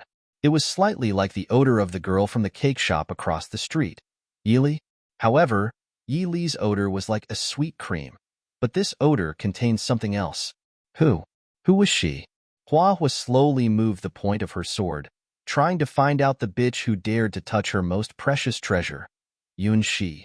Unfortunately, even if her sword skill was unrivaled, it was impossible to do such a thing. After all, the cream-like odor on Yunxi's body came from a star elf named Mayer. What should he do? Yunxi was under a great deal of stress, simply due to being pointed at by Huahua's sword. After all, every skill he mastered, like the breathing method, was learned from Huahua. Could he practice his sword skill in combat, then defeat his teacher, Huahua? Come on, if he had such a great talent, he would have passed the test of a first-rank swordsman already. Huahua, she was the best one among all the third-rank warriors, an unchallenged super sword master. I'm sorry, Huahua, I have to go there. He couldn't explain and tell her the ultimate goal for why he had to break into the dark forest. If he said it out loud, he would have a tragic ending. It was his experience, which he concluded according to his childhood sweetheart's character. The jealous Huahua. If she knew his goal was to wake up the unknown sleeping beauty with a kiss. No, he couldn't dare think of it. Unfortunately, she knew. You want to wake the sleeping beauty by kissing her? Little she, you have become a bad boy now. Huahua raised her eyebrows. The long sword made a sharp sound vibration in her hand. I won't let you pass through here. If you want to go, try to defeat me first. In the name of the gatekeeper of the dark forest, I announce that this road is blocked. Rushing.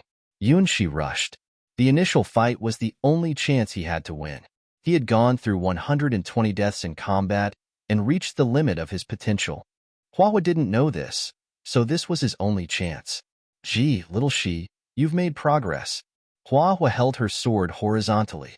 She displaced Yunxi's attack, then stepped out with her left foot. 3 continuous attacks. Yunxi was ready to risk it. After all, this world was just a trial world. He had the special right to be revived an infinite amount of times. Afterward, he saw 9 sword lights. Up, down, left, right, above the left, above the right, below the left, below the right. The final was a wind, like straight thrust. Yunxi's 3 continuous attacks were 3 straight attacks, a series of speedy slashes. However, Huahua brandished her sword 9 times in a short second. She attacked Yunxi from 9 different directions and angles. They were 9 attacks, but it was also a one-time attack. Before Yunxi found out the sequence and principle of her attack, his iron sword had flown out of his hands, then the sword wind blew him away. This was their difference. There was such a large gap that he couldn't even fill it with the combat experience he learned from his deaths.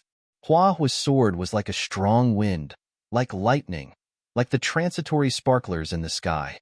In the face of such a sword, Yunxi's body was stiff and wasn't even able to speak. Even if he was in his optimum state and was armed to his teeth, he still couldn't defeat Huahua. What a speedy sword! Yunxi shut his eyes, waiting for his death. It didn't matter. He found the way to win against the green hippo after dying 120 times. In that case, even if his second opponent was Huahua, he could also find the road to victory. He just didn't know how many times he had to die before that happened. At least, the number of deaths would grow by 10 times. Yunxi was prepared. However, after Yunxi gave up resisting, he didn't see the darkness he waited for, not to mention the warm campfire. Little she, open your eyes. A warm small palm knocked Yunxi's head. In his ear, he heard a familiar voice. Why? I'm not dead? Yunxi opened his eyes and saw his childhood sweetheart's lively face. Why would you die? Did you think I would kill you? Huahua looked at Yunxi with a little anger. Even if she was a little jealous and planned to find the new girl who tried to get close to Yunxi no matter what the price is, it wasn't enough to make Yunxi so scared, right? Aren't you the gatekeeper of the dark forest? Yunxi hadn't thought of it clearly. After all, the ferocity of the first monster, the green hippo, had already been imprinted in his heart. That's my question. What's all this about? Huahua frowned. It was a little strange, but a moment ago, she thought she heard a kill him sound in her ears. It was seemingly like the true thought in her heart. However, who was she? She was Yunxi's childhood sweetheart. She was destined to be married to him in the future. She would defeat anybody who dared to block her love with Yunxi. This was exactly the reason that why she could send out such a sword attack. Humph. The kendo teacher who almost robbed her of her successful plan when she was 12 years old? You didn't expect this, right? You wanted to rob the cradle? I wouldn't let you do this. Chapter 11. The older sister. That summer, a single sword stroke from Hua Hua would be enough to beat Shi. Hua Hua smelled the odor on Shi's body as she pushed him to the ground. She pinned him down by using her body in order to not let him run away. More accurately, it was the posture of a woman going down on the man, the so-called straddle posture. This odor weird. Tell me, little Shi, who's the girl this time? As his childhood sweetheart, she had a better sense of smell than the golden retriever fairy, Mayer. She was sure that Shi definitely had an affair with some other girl. No, perhaps it was the other girl who did it proactively. Is it the same as the thing that happened that summer? Little Shi, are you? Hua Hua stared at Shi in disbelief. She slightly lowered down her head, as if she was going to give Shi a general checkup. That summer, Shi's face turned red. He remembered his teacher who taught him sword skills, who was not only great at her sword skill, but also great in her chest. Because it happened when he was 12 years old, and that teacher left after only teaching them for a month, he couldn't even recall her name exactly. However, they would never forget the thing that happened that summer. No matter himself or his childhood sweetheart, Hua Hua, because she was the first big sister who let him understand the fantastic thing about females. He still remembered it was a sultry summer afternoon. That big sister called him to meet her in her own sword room, alone. And the thing that happened next? Shi was left with a very deep impression. At that time, that always very gentle big sister, her pinky delicate face was full of satisfaction, with a face wearing a comfortable smile. Her eyes overflowed with water-like, tender feelings. That was a passion she didn't understand. Little Shi, do you want me to teach you something that's not written in the books? Teacher, is it a kind of sword skill? But I'm not good at sword skills. When Shi was 12 years old, he still felt himself a little inferior because his talent in sword wasn't good. At that time, he was far less self-confident than now. Which 12-year-old boy didn't hope of himself becoming a strong swordsman, defeating every opponent, and in the end, becoming a hero? Of course, 12-year-old Shi also thought so. At that time, he still had a slender hope about his sword skill talent. So, when the new sword skill teacher called him to meet her alone, he was pretty upset.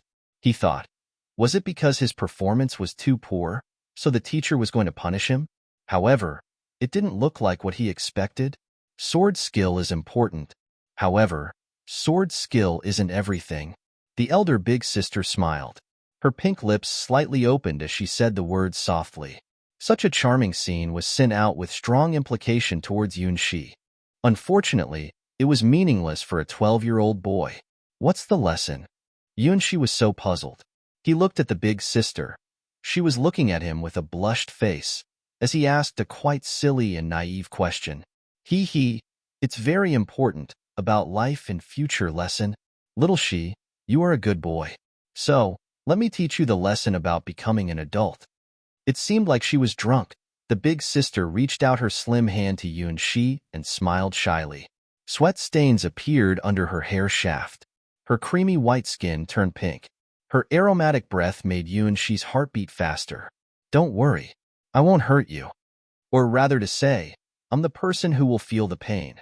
The big sister slowly covered Shi's hands with her hands. Her intimate voice softly resounded in his heart, full of gentleness and charm. The next was the most special lesson Shi had since his birth. Kissing, hugging, and touching. Afterward, he saw her body, every part he could see and shouldn't see. Her slender but opposite body type. Her snowy and creamy double peaks. Her smooth and flavory shoulders. And her lowered down blushed neck. She was so gentle and beautiful, like nature itself. The light red under her snow-white skin, her gradually lowered voice, and her gentle shy but also affectionate eyes. Even though it was already a long, long time later, she still didn't disappear from Shi's heart. Little Shi, don't forget today. After capturing Shi's heart by using her tender, delicious small tongue, luring him to fall bit by bit. The big sister's eyes turned more sweet and charming. At that moment, her body was a gorgeous view and a temptation in Yunshi's eyes. Especially that tongue of hers when she was licking Yunshi's cheek. It was so soft, making one's body go limp. Her smooth, silky hair was near his face. Its aroma was addicting. Isn't this a crime? The smothered 12-year-old Yunshi was a bit distressed by the older sister. No matter what, if you miss this chance, you will regret it. As long as there's love, our age difference is not a problem. Who would go back to marry that idiot? Little she, when you grow up, you must remember to come find me. She kissed the 12-year-old Yunshi as she made her decision. However, when she was going to commit the crime, a sword cut the door of the sword room into pieces from the center down. Let go of my Yunshi, you cheating cat. Perpetrator. Eek. When did you come here, little Hua Hua? Yunshi's body is full of your odor. I had found it earlier today. Don't put your hands on my Yunshi. Take it, my wind like 10 hits. Go to hell, you thieving cat. Yunshi had no impression about what happened next because he was blown away by the turbulent sword wind and was dazed. It seemed that the both of them intentionally didn't let him see the thing that happened next. After that, when Yunshi woke up, he heard that the new sword skills teacher had resigned. He was told that her house's small courtyard had sunk in an earthquake. After that, every time unknown girls wanted to get close to him, Hua Hua would certainly come, and her words always made Yunshi recall the thing that happened that summer. Damn, is there really something that happened? Looking at Yunshi's absent-minded emotions, Hua Hua's intuition was raised to the highest level. Red alarm. Something was wrong. There must be something wrong. Ordinary females wouldn't cause Yunshi to be in such a dreamy state. Who dares to leave their odor on little Shi's body when she was away? And it was not only the milky aroma. There must have been some further contact. Could it be like that damn coquette who almost did it? This new cheating cat had close contact with Yunshi? When did it happen? She was sure that Yunshi's body didn't have this odor during the daytime. Yunshi, who is it? Come out with it. What's her name? Tell me. This wasn't an interrogative sentence, but an affirmative sentence. As Yunshi's childhood sweetheart, Hua Hua had a feral super instinct about Yunshi's fate with women. Perhaps, this time, this new opponent was the most terrible opponent after that cheating cat left the town because of her family matters. Even she hasn't yet left such an odor on Yunshi's body. Hua Hua, make it quick. Yunshi showed a... Anyway, the worst thing has happened. I don't care what will happen next. Expression and resolutely turned his head around. He wouldn't say it. Even if she forced open his mouth, he would also say nothing. He was the star child and had 4 overlord ex-girlfriends. How could he possibly tell her this? Why was Hua Hua was in this trial? Undoubtedly, his jealous childhood sweetheart, Hua Hua, was the last one he had hoped to know of this. She was his first love, the most fantastic longing in his heart. If it was possible, he didn't want her to take part in his impending big trouble. A week. Just after a week, Hua Hua would leave the small town. She would join the place he would never reach, the Sword Palace. So, let him leave Hua Hua a perfect impression as her childhood sweetheart. Yunshi. Hua Hua seriously spoke out his name, which also meant that she was really getting frantic. Wee, her little she. Why has he become a bad boy all of a sudden? No, she must understand what this absurd dream was and why she became the gatekeeper of the dark forest. Yes, the Sleeping Beauty. Hua Hua suddenly recalled the special keyword of her task as the gatekeeper.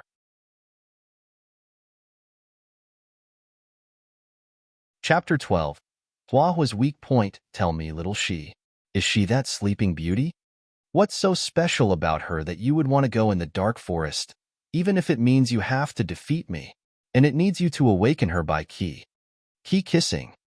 Hua Hua's face suddenly turned red. Oh right. Looks like Hua Hua was so shy that she didn't dare to look at him. She had a vague idea. It seemed that Hua Hua had a weak point. Tell the truth, and you will receive a lighter sentence. Keep lying, and you will have a heavy punishment. Hua Hua waved her small fists and knocked on Yunshi's chest. Her expression showed, I won't let you go if you don't tell me the truth. Yunshi had no idea how to deal with this. He knew the power gap between Huahua and himself. It was not something that could be filled by hundreds of deaths. It was a desperate natural chasm. If he had to use that method, this trial, how ruthless and twisted in human nature it was. I'm gonna see the sleeping beauty. She dares to seduce my little she. She must be a cheating cat. Fire burned in Huahua's eyes, which made Yuan-shi have a really bad feeling. Thinking back to the past earthquake-like, pitiful scene in the sword skills teacher's courtyard. Though he had never seen the sleeping beauty who was in the dark forest, however, since she was the sleeping beauty, of course, she was a feminine girl who had no power to fight against the last boss of the trial, Huahua. If Huahua found her, the trial would be equal to having failed. Yuan-shi was pretty sure about this. So, it was time to use that method. Sorry, Huahua. As your childhood sweetheart, I know very much about your weak point. Huahua, look at me. Yuan-shi reached out his hand to grasp Huahua's hand. He pulled his nerves together and sat up to get near Huahua, just like what he once did in the past. Ah, wow, whoa. Looking at Yuan-shi's face that was getting closer and closer, Huahua suddenly fell into a panic. This time, she had lost all prestige as an unchallenged sword maiden. She was just a confused girl who was lost in love. Little she, what are you gonna do? She was the girl who pulled down Yuan-shi and straddled on his body. However, when Yuan-shi really got close to her, she was confused and panicked. This was Huahua's biggest weak point. She had no power to resist Yuan-shi's intimate behavior. It was already an above-standard performance to ride on Yuan-shi's body with anger. As for the further intimate behavior, it was still a forbidden zone in this young girl's heart. Conversely, due to that summer, the hand-by-hand teaching from that gentle big sister and the forbidden game he played together with Yili, Phyllis, and Miley in their childhood, Yuan-shi was more skilled. This was Huahua's biggest weak point. She was a well-behaved girl, always jealous but knew nothing about the things not written in the textbooks. She sucked at intimate behavior. She was a well-behaved, would be a virtuous wife and caring mother, sword girl. So, when Yuan-shi took the initial to attack her, she immediately froze as her whole body started to tremble. She was too overexcited and terrified. She didn't know what to do. Finally, Yuan-shi kissed her lips, and her eyes became thoroughly misted. Woo! According to the kissing skill he learned from his sword skills teacher, Yili, Phyllis, Miley, and Mayer, Yuan-shi invaded and occupied his childhood sweetheart's lips and mouth bit by bit. He didn't allow her to breath. Little she, wait. Because her lips and tongue were blocked by Yuan-shi, Huahua sent out a vague voice. Then her whole body softly laid down in Yuan-shi's arms. In terms of sword skills, 100 Yuan-shis couldn't compare with one Huahua. However, in terms of kissing, 100 Huahuas couldn't compare with one Yuan-shi. After all, Huahua was a simple sword idiot. She always practiced over 12 hours a day. The skill of courting was too difficult for her. I'm sorry, Huahua. After kissing Huahua till she couldn't breathe and finally making her lose consciousness, Yuan-shi carefully changed their body position, letting the dizzy Huahua lie down beside himself. As he expected, the trial wouldn't let him face an unbeatable enemy. At least for Yuan-shi, Huahua wasn't an unbeatable enemy. However, this strategy he used to win made people speechless. Except for Yuan-shi, no one else could make Huahua defenseless and come into this attackable distance. Little she, no. Huahua's mind dropped into a mess, and her body also fell into a strange dissonance. She saw Yuan-shi stand up and was going to escape, but she failed every time she tried to stand up to catch him. In some sense, Yuan-shi's attack was a complete success. Run. Run. Yuan-shi didn't know how long Huahua would remain in this state of disturbance of consciousness. He still remembered that year he was 12. After he learned the lesson which the textbook wouldn't tell him from his sword skills teacher, the big sister. The first target he found in order to practice it was Huahua. As the result, Huahua was dazzled for over a quarter of an hour. After that, she would never allow him to play this game with her again. Well, after that, the 12-year-old him played this game with several other childhood friends. They were Miley from the flower shop, Phyllis from the gem shop, and Yili, who joined in the fun later on. It was true. Yuan-shi never thought there was anything wrong until last year. For children, playing something never played was interesting. And making their heart beat faster was a natural thing, wasn't it? Till the girls who played this game, such as Miley I and Elle Phyllis, all shyly told him that they could play this kind of game so much more often, that it would be better if he added the prefix ceremony like wedding for the game. Then he finally realized something was wrong.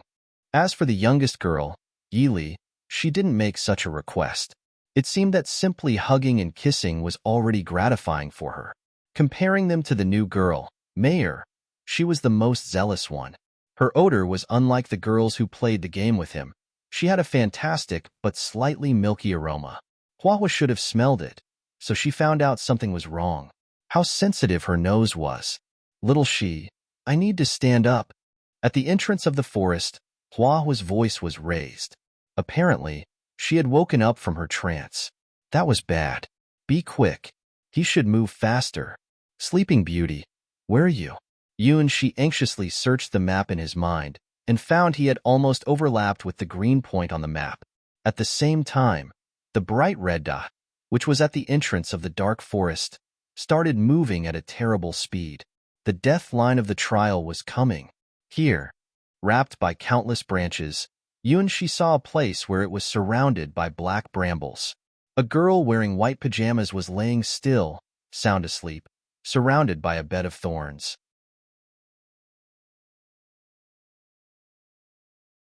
Chapter 13. Sleeping Beauty's kiss her naked feet was little and dainty, and only a little bit bigger than Yunshi's palm. There was almost zero distance between her lovely small feet and the brambles. It seemed that any slight movement would cause a dropping bloody end.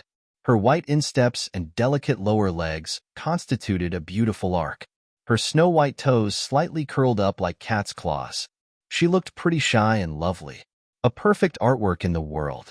The Sleeping Beauty had black and smooth long hair.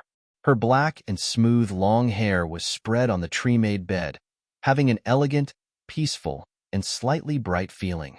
Her face looked long but pretty and delicate, charming and soft, but also with some naivety. If she smiled, she must look innocent, feminine, and tender. However, it looked like she was experiencing a nightmare. Her eyebrows were slightly frowned. It seemed like she wanted to open her eyes, but couldn't do this seemingly simple action. Her crescent long eyebrows, 2 lines of serried eyelashes, her pretty and proud nose, and her red and nifty lips. In addition to her smooth, delicate, and paper-like skin, these made her look like a princess. Even if she was only wearing night clothes, it couldn't block her natural and exalted appearance. She was the Sleeping Beauty in the dark forest. This was the only information Yunshi knew. He didn't know where she was from and why she was sleeping in the dark forest, surrounded by countless sharp brambles. Sorry. Yunshi felt guilty and tried to tear away the black brambles from her surrounding. Hiss! At the next moment, Yunshi was so pained that he felt his hands had almost been numbed. These brambles were far sharper than they looked, even giving him an illusion that it would bite at his flesh. Yunshi's hands were already drenched with blood after he tore away one of the brambles. For fear that the Sleeping Beauty would get wounded due to these black brambles, he carefully tore away these terrible black brambles from the outmost part. Bit by bit, using his hands. In the tree-made bed, the sleeping girl's snow-white skin reflected jade-like lights under the glimmering lights, which made her holy and inviolable. Indistinctly, tendons and muscles appeared on her beautiful insteps. Viewing them from Yunshi's sight, her slippery pink soles were unexpectedly soft. Look at her tidy toes and smooth skin. 5 white jade-like toes connected together tightly. The rounded tip of her toes were like 5 crouched little white rabbits. They were flurried but also happy. With a wonderful but coy look, her Rubicon soles were as soft as silk, and her arches were as white as crystal. Her jade-white heels were ruddy in color and so appealing, making him unwilling to release them. Hiss! She tore away another black bramble from the sleeping girl's side, resulting in a deep wound appearing on his hand. Something was wrong with these brambles. She looked at his bloody hands. In order to run away from Hua's side, he even abandoned his own weapon, the iron sword, simply in order to save a little body strength. There wasn't enough time. A series of weird asterisk click, click, asterisk sounds rang in his ear. In such a quiescent dark forest, no one else would make such a noise. Just do it. Yuan-shi reached out his hands and desperately tore the tough black brambles at full force. And at the same time, the corner of his eyes were also looking at the path. Yuan-shi hoped that he didn't see the girl who was speedily rushing here. He was spooked. Hua Hua, his childhood sweetheart and a genius sword maiden. He thought he had thought of her to the greatest extent. However, the ability Hua Hua showed now was worse than his wildest imagination. She wasn't running. She was flying. No, technically, she was stepping in the air. By drawing support from the countless big trees in the dark forest, her feet continuously stepped on the tree trunks. Every step would cause a fast turn. The trees in the dark forest became her footholds for flying in the air. Her every step was so fast that Yuan-shi had an illusion that he was a slowly crawling snail, while Hua Hua was an elegant and smart hummingbird. Apparently, her body was still in the range of humans, and Yuan-shi could even see that her body was uncoordinated, just like himself. However, with her continuous turns in the air, Hua Hua displayed 300% of her body's potential. This kind of stepping in the air was already beyond Yuan-shi's imagination. It needed an extreme genius to calculate, react, and prejudge. If it was him, he probably couldn't learn a little, even if he practiced to death for thousands of times. Compared to Hua Hua's ability to step in the air, the stupid green hippo's combat skill was as clumsy as an original crawler. They were both at the 3rd rank, but Hua Hua was like a legendary hero unit. As for the green hippo, he could only be considered as a big monster among all the normal monsters. Why was there such a giant gap among different people? No, time was running out. Yuan-shi shook his head. He didn't care that pale bones had been exposed from out of his hands. At the price of almost losing the feeling of his hands, he tore away the last bramble from the sleeping beauty. It seemed that she could feel that somebody was getting close to her. The sleeping beauty girl had a slightly depressed look, and her white soft small feet slightly shivered. I'm sorry. This is a dream. A dream. Yuan-shi hypnotized to himself. Facing the sleeping beauty with his bloody hands, he kissed the girl with courage. The sleeping beauty woke up. Yuan-shi saw her eyes. What a pair of beautiful eyes. Inside her black pupils, it was free and easy, like she had seen all the beauties of the world. To be able to remain indifferent to whatever happened. But also, her eyes were so clear, like a pool of unsullied water, and could make anyone's heart calm down after seeing her pupils. However, at the next moment, her eyes changed, as if it was a flame and lightning, like a flashlight, but also as if it was a bright light exploding inside the furious sea of lava. It almost ignited Yuan-shi's whole body. Little Shi, you have become a playboy. Hua Hua was stepping on the air and turning towards him. With the dancing of the lightning of her sword, she displayed an awesome sword skill, which Yuan-shi had never seen before. Like a flying swallow hovering in the sky, and also like a dragon dancing in the air. At that instant, Yuan-shi had a jumpy feeling. How dare you? The sleeping beauty barely reached out one of her small hands and signed a sword sign in the air. Signing in the air. It wasn't a power mortals could have. At least, it was a superpower which belonged to 4th-ranked heroes, or higher. However, all of this had no relation with Yuan-shi himself. The bright lights of the stars fell down and covered Yuan-shi's body after turning into a light beam. Yuan-shi's body turned into countless silver-blue particles and returned to the real world. Congratulations, Master. You finished the rookie trial. Mayor's voice sounded pretty cute right now.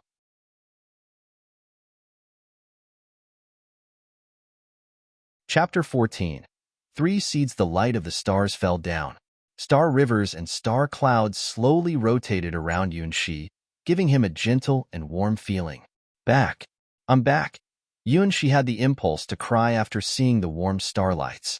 It was too difficult. Why was the rookie trial so difficult?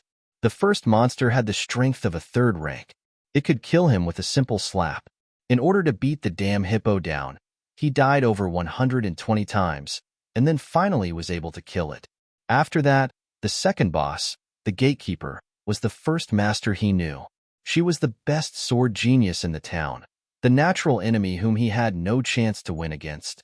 If the sword genius wasn't his childhood sweetheart, and she didn't have a weak point when she faced him, even if he died 1,000 times, he wouldn't be able to win against her. Even at the last minute, the seemingly quiet Sleeping Beauty was also quite a dangerous girl. To be honest, even the hippo was also able to kill Tin Yunxi's at the same time. Congratulations, Master. You successfully passed through the rookie trial. The stars have a good evaluation of you.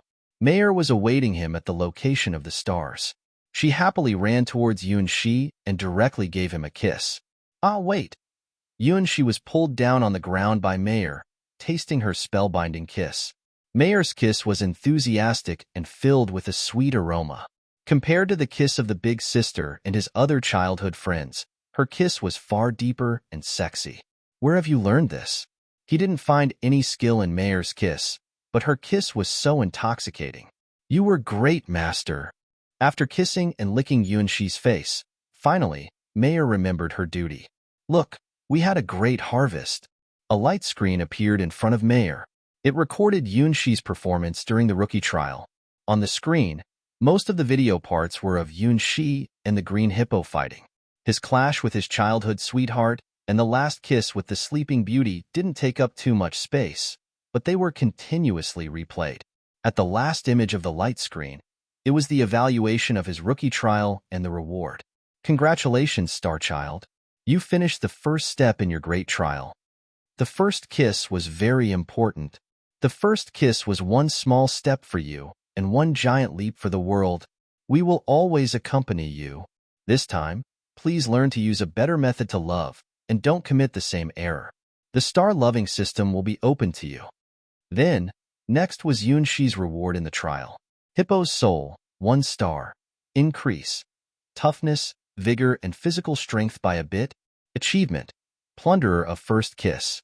Young girls' lips are your game. Capture them, but don't play with fire. A seed of the sword. Property is selectable. You choose what kind of power you want. Yunxi had personally felt the effect of the hippo's soul. Due to the enhancement of the soul, his stiff body was improved, and he finally escaped from Huahua's hands. However, what about the plunderer of first kiss? What kind of system was this? Mayor, tell me what's this system? Yunxi said in a sullen tone and pointed to the puzzling tag. This system is a tailor-made system made after the stars referenced your past mistakes and their memory. The reason Master died last time is because you didn't understand such matters and finally capsized. This time, the Sea of Stars specially prepared a system in order to practice your ability to love, for fear that you would fall in the same mistake again. The loving system of the stars referred to as Star Loving System. It's an auxiliary system you asked the stars to make for this life's you. Mayor innocently looked at the stunned Yunxi. Was my love really that bad in my last life? Yunxi felt his worldview being overturned. Being taught how to love by the stars? What was that? What trash was he in his last life to such an extent, had to ask the stars to do such a thing for him? Okay, let's set that aside. What's this trial about? Yunxi was barely able to accept the star-loving system. But what was this extremely weird trial about? That green hippo, his childhood sweetheart, Huahua, and that obviously ridiculous powerful Sleeping Beauty. Where did they come from? Master, your trial is specially made by the stars. In order to help you become strong, the stars were linked to a special dream world and prepared the unique trial world for you. Everything that appears in the trial is from the memory of the stars. There are some real events that happened, and some, the memories of the world.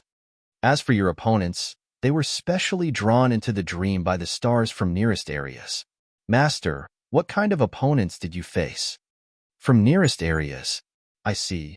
Yunxi finally understood why Huahua was in his trial. Speaking of the nearest warrior, who else could it be other than Huahua? Since the stars took the near warriors as their priority objectives, of course, Huahua would be selected. However, was there really such a monster like the green hippo near the town? It was a pretty peaceful common town. Recently, he didn't even see a fox. Even the stars can't create something out of nothing. The enemy you saw should be a shadow in the dream world. Your trial was perfect. Now, choose your last reward. Mayer clicked on the seed pattern of the last reward with great interest. There were 3 branches, representing 3 different properties of the reward. Can I choose any property for the seed of the sword? She curiously looked at the reward which he got through hundreds of deaths. It was a fantastic seed, with 3 colors rotating in it. Yes, Master, you can freely choose your last reward according to the trial you finished. The first seed of the sword was from the murderous hippo. The first seed appeared in front of Yunshi. It was that green hippo's seed. Properties: super strength, body bulk up, and stop by force. Master, if you're going to practice weapons like the giant sword, this seed is your best choice. The second seed was from Hua Hua. Properties: zoom, super sword skill, discerning highest sword skills, and god sword skill. Flying sky sword, beginner level. As per Yunshi's expectation, the green hippo's sword seed was nothing compared to Hua Hua's seed. Anyone would know what was the right choice after seeing the description of Hua Hua's sword seed. However, there was still a third seed of the sword.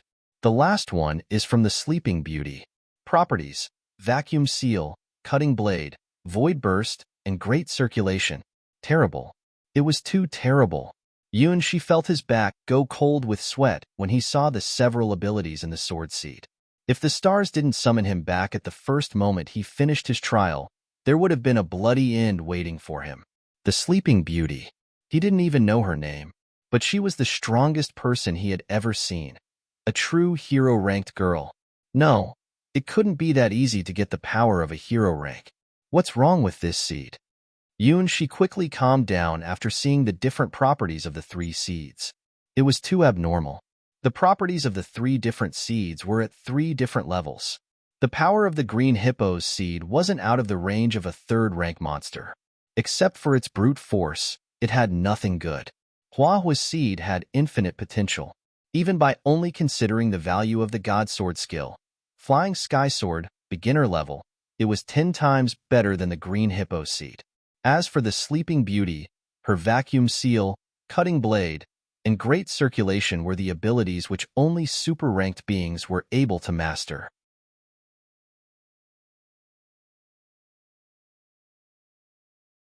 Chapter 15. Hua Hua's seed, no problem.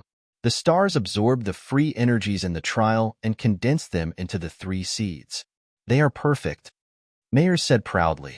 The stars wouldn't give him defective seeds. There were 3 seeds in front of Yunshi. Each of them were perfect and could absolutely let Yunshi absorb their energies without fail. Then, why are their qualities so different? Yunshi looked at the 3 seeds, which had great differences in properties, and thought that it wouldn't be that simple. It's because high-quality seeds need a much longer time to condense. Besides, the absorption rate depends on your affinity. Mayer pointed to the 3 seeds and showed their absorption rate. The first seed of the green hippo was easy to absorb and had a normal affinity. Its absorption rate would be a month. The second seed, Hua Hua's seed, was easy to absorb but needed a high affinity. Its absorption rate would be 1 year. The third seed, the Sleeping Beauty's seed, was difficult to absorb and had quite a low affinity. Its absorption rate would be 100 years. All right, Yunshi knew there was no such thing as a free lunch. The green hippo's seed was the easiest one to absorb. It could let him master skills like body bulk up and super strength in 1 month. However, compared to the last 2 seeds, this seed was meaningless. Unless he opened his eyes and instantly faced death, he would be blind if he chose it. As for the other 2 seeds, each had its own merits.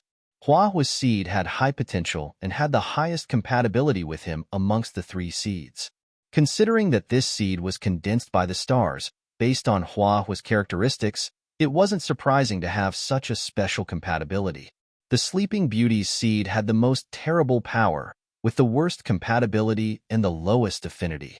It needed 100 years to absorb, according to the common method, which also meant that it would be 100 times more difficult than absorbing Hua Hua's seed. No wonder it was a seed from a warrior whose rank was above the 4th rank. Seems I don't have any other choice. Yunshi reluctantly moved his eyes away from the Sleeping Beauty's seed, which had superpowers such as vacuum seal, cutting blade, and great circulation, and finally chose his childhood sweetheart's sword seed. In fact, among the 3 seeds, each had its own merits. The green hippo's seed was fit for people who needed power to go to the battlefield. After all, on the battlefield, between life and death, the green hippo's iron skin and enhanced strength could bring an immediate effect. However, the battlefield was still a faraway word for Yunxi, so he naturally gave up this seed which could enhance his power instantly. Huahua's seed had unlimited potential. No matter if it was quicksilver motion, discerning highest-level sword skills, or the marvelous god sword skill, flying sky sword, beginner level, they all showed his childhood sweetheart's uniqueness. Especially the last, god sword skill, flying sky sword, beginner level. She didn't even know his childhood sweetheart had such a miraculous sword skill. Undoubtedly, the Sleeping Beauty's seed was the strongest and most terrible seed.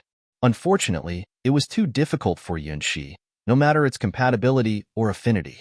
Thinking it over, it was normal. After all, it was a seed from a warrior who was above the 4th rank. In this case, Huahua's seed was the most suitable for Yunxi, as if it were tailor-made for him. Besides, unlike the Green Hippo and the Sleeping Beauty, Yunxi knew Huahua very well. As he was close to the warrior herself, he had the opportunity to ask her for advice and improve himself. Give me Huahua's seed. Since he decided it, he wouldn't regret it, even if he could have the power of a hero rank after absorbing the Sleeping Beauty's seed. Yunxi still believed that Huahua's seed wouldn't be inferior to it. Okay, loading now, linking. Mayer pointed at Huahua's seed.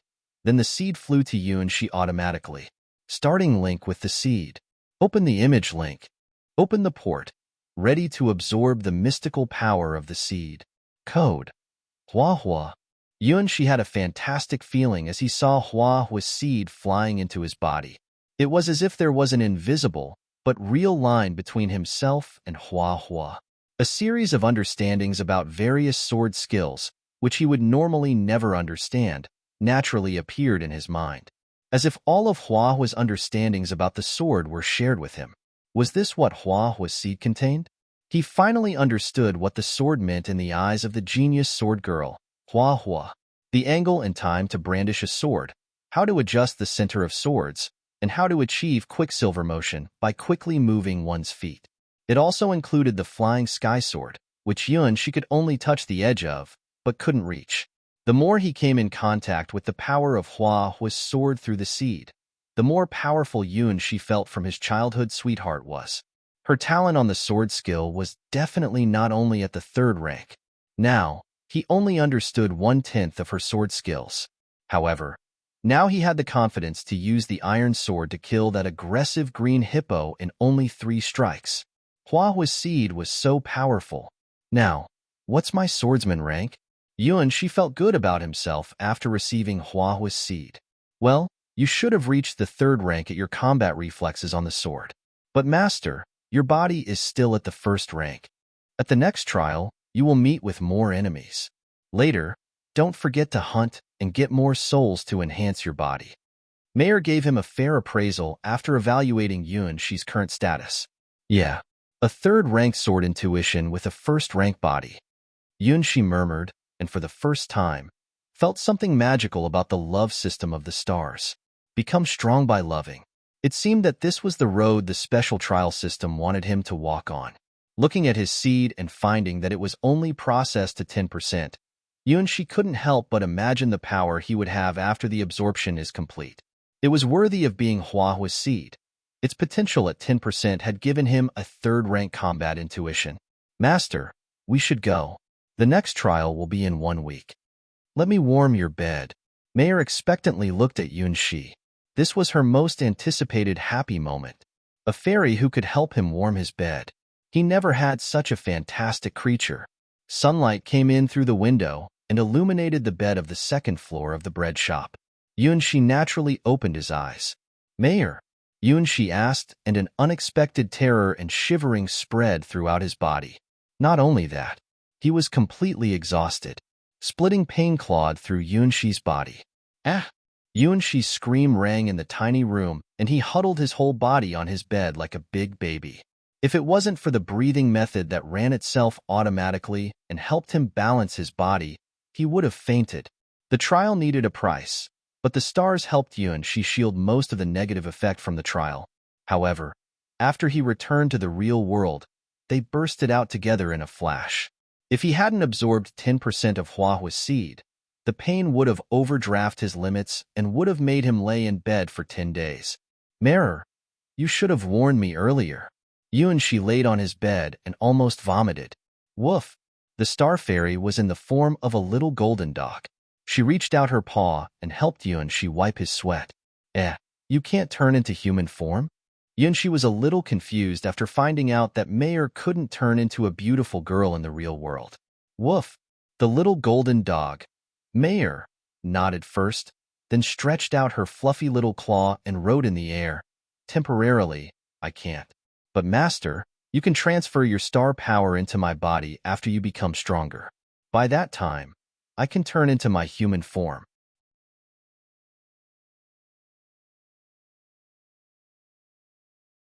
Chapter 16. Huahua arrives at the door, so that's how it is, then I'll look forward to when you grow up. He was somewhat slightly disappointed. But Mayor in her golden retriever form was also very cute, so it was very easy for Yun Shi to accept the present situation compared to it. His body had an even bigger problem. Asterisk crackle. Asterisk countless electrical currents rapidly flowed in Yun Shi's body.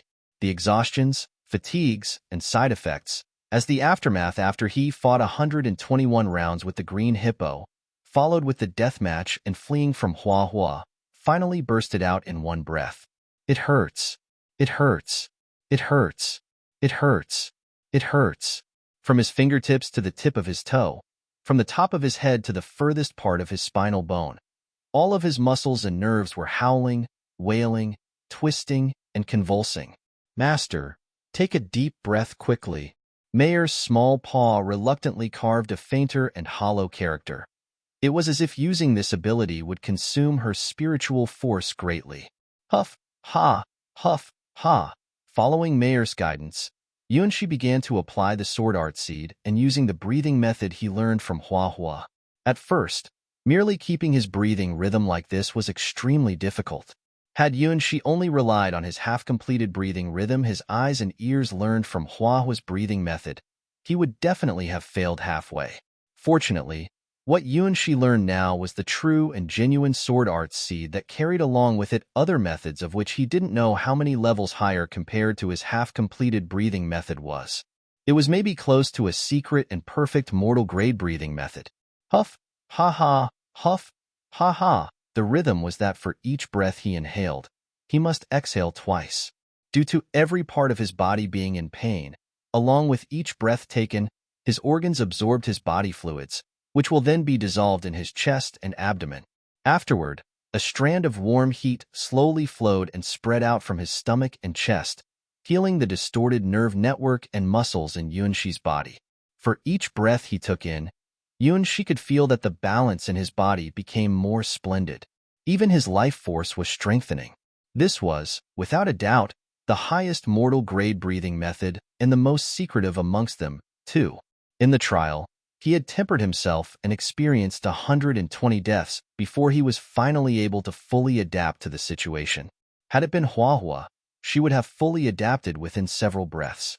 The huge disparity in natural talent between people could sometimes really make a person despair. However, after receiving the star seed from Huahua, he had, at the very least, about 1/10 of Huahua's talent right now. Even if it was only 1/10, it cannot be underestimated, since the talent condensed in this star seed was Huahua's sensibility toward the sword arts, her mastery over combat skill, as well as that unfathomable god sword skill. Heavenly Flying Sword, beginner level. After he had swallowed the green hippo's soul, his physical strength was enhanced to the first-rank swordsman stage. And Huahua's seed was absolutely a giant treasure trove that was momentarily waiting for his growth. If he could completely fuse with this sword art seed from Huahua, it would be equivalent to being in the same sword realm as her. He only needed to absorb enough physical attributed souls to improve, then his battle efficiency would have a tremendous leap after 1 year. Huahua was a third-ranked sword maiden. However, she was not your ordinary third rank. She was like the most invincible and tyrannical third-rank sword maiden to have ever existed. Even though the green hippo was also a third-rank beast, even if Hua was alone, she could kill 10 of them. Amazing. It's truly worthy of being Hua's seed. After 100 breaths and having adjusted his body, Yunshi felt that he was finally able to move. Even though he could only stand creakily and was quickly drenched with his own sweat, but Yunshi felt like he just obtained a new life. First-rank swordsman level. Should he be enlisted for the army, he would have jumped over a recruit rank and directly became a platoon leader rank. Wherever it was in the god's domain, a promotion was extremely difficult for people who took a professional soldier's career. Just take the sword god domain, for example. Most male martial artists / cultivators / swordsmen are always practicing sword arts all year round, and sometimes, out of 100 people, only one person is able to become a first-rank swordsman before they turn 30 years old and become an officially ranked swordsman. And now, take the White Lotus sword domain where Yunshi lived. The first requirement when recruiting disciples to enter the Sword Palace was that one must enter the first rank before they reach 18. The disciples who cannot achieve this threshold will be expelled from the Sword Palace directly. A 16-years-old first-rank swordsman, although Yunshi was not on par with such a peerless genius like Hua, if he were to be compared to other mortals, he could also be called as a genius. At least in this small town, only a few youths could achieve this standard in the same generation. As for the second-rank swordsmen, they were the ones who took the leadership in the army. They were the core of the military force, and it was certain that they would at least be ranked as a captain. If one was still young and had great potential, he could even directly become a regiment commander. After gaining sufficient experience and skills in strategy and tactics, the general's position would not be a dream anymore. And the last rank of the mortal grade, which meant third-rank swordsmen like Hua, they could even fight 1,000 enemies. No, if it was Hua, she could definitely battle against enemies numbering in the tens of thousands. Even if she were to be surrounded by such a mighty force, she could fly out using that heavenly flying sword, beginner level, and then strike back and forth to kill and kill again. She could advance and strike 7 times, and then escape easily like there was no one on the battlefield. Even the strongest person in the mortal grade level probably cannot be compared to a hero rank and a peerless genius such as Hua. Yunshi was standing in the bathroom and receiving massive information from Hua's seed while cleaning the filth on his body. It seemed that because Yunshi had absorbed the green hippo's spirit and used it as a shortcut to enhance his physical fitness, strength, and toughness, the phenomenon when he was breaking through into the first rank was much more violent than normal. Complete muscles in his body were twitching and suffering under extreme convulsions. After washing and cleaning his body, Yunshi carried the star spirit, Mayor, in his bosom and washed her body from top to bottom. Woof, Mayor, who was being touched and brushed by Yunshi's hands, voiced out shy and happy voices. Her smooth golden fur was unlike that of ordinary dogs, which became unsightly after being soaked, but instead became more bright and shiny. It's truly a star spirit. Looking at the water dripping from Mayor's golden hairs, Yunshi was somewhat dazed. Yes, this was not a dream.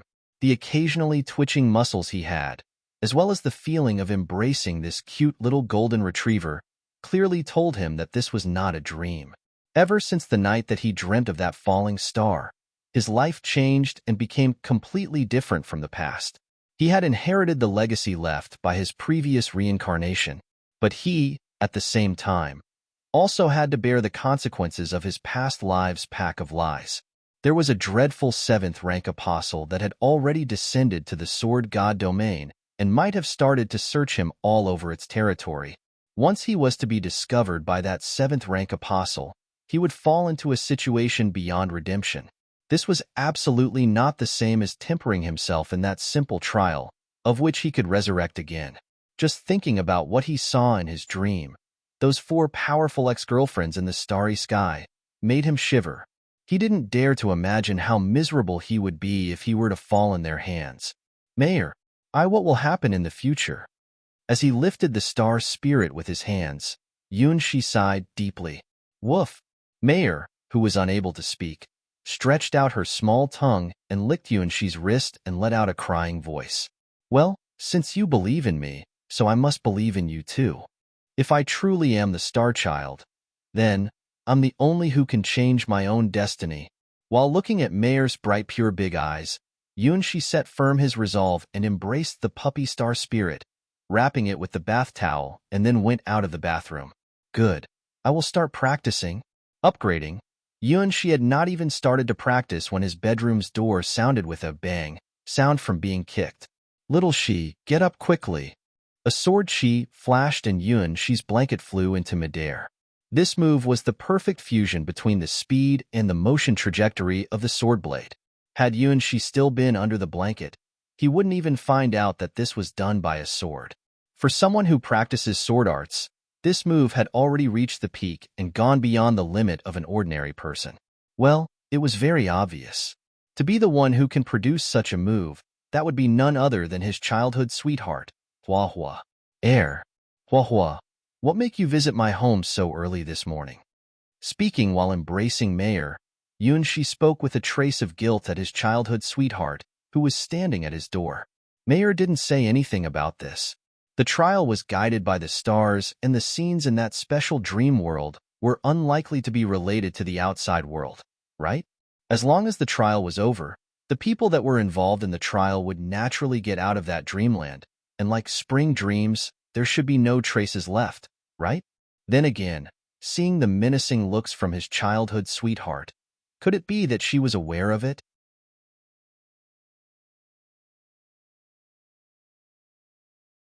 Chapter 17. Precious Mayor Little Shi. Hua found that Yunshi wasn't on his bed and turned around immediately. Then, she saw Yunshi, who was half naked and only wrapped in a bath towel. Alas, Hua was taught to be a lady of the sword since her childhood. She had no immunity in face of such a sudden impact. Wait. Yunshi understood his childhood sweetheart too well. He hurriedly found his clothes beside the bathroom, held Mayer in his arms, and ducked into the bathroom to change clothes. After hearing Hua's scream, several neighbors raised their heads and found that the sound was coming from the second floor of the bread shop. They showed both funny and annoyed expressions. That couple is squabbling again. Oh, it's a pity. They are such a perfect couple, but will have to break up.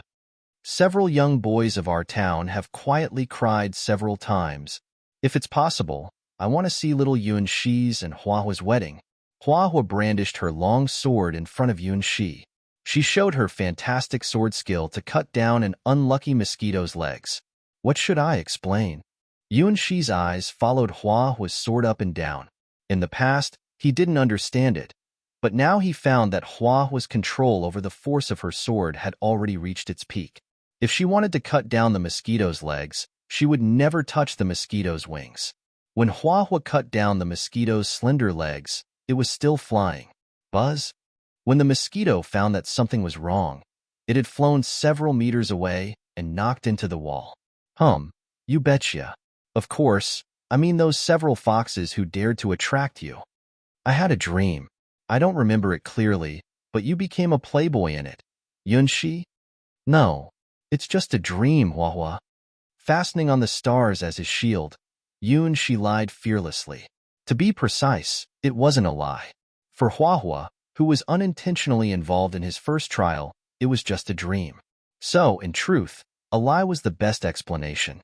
Unfortunately, as his childhood sweetheart, she knew him more than himself. Besides, she had a godlike talent called jealousy radar, which wasn't able to be explained. No. There must be something wrong.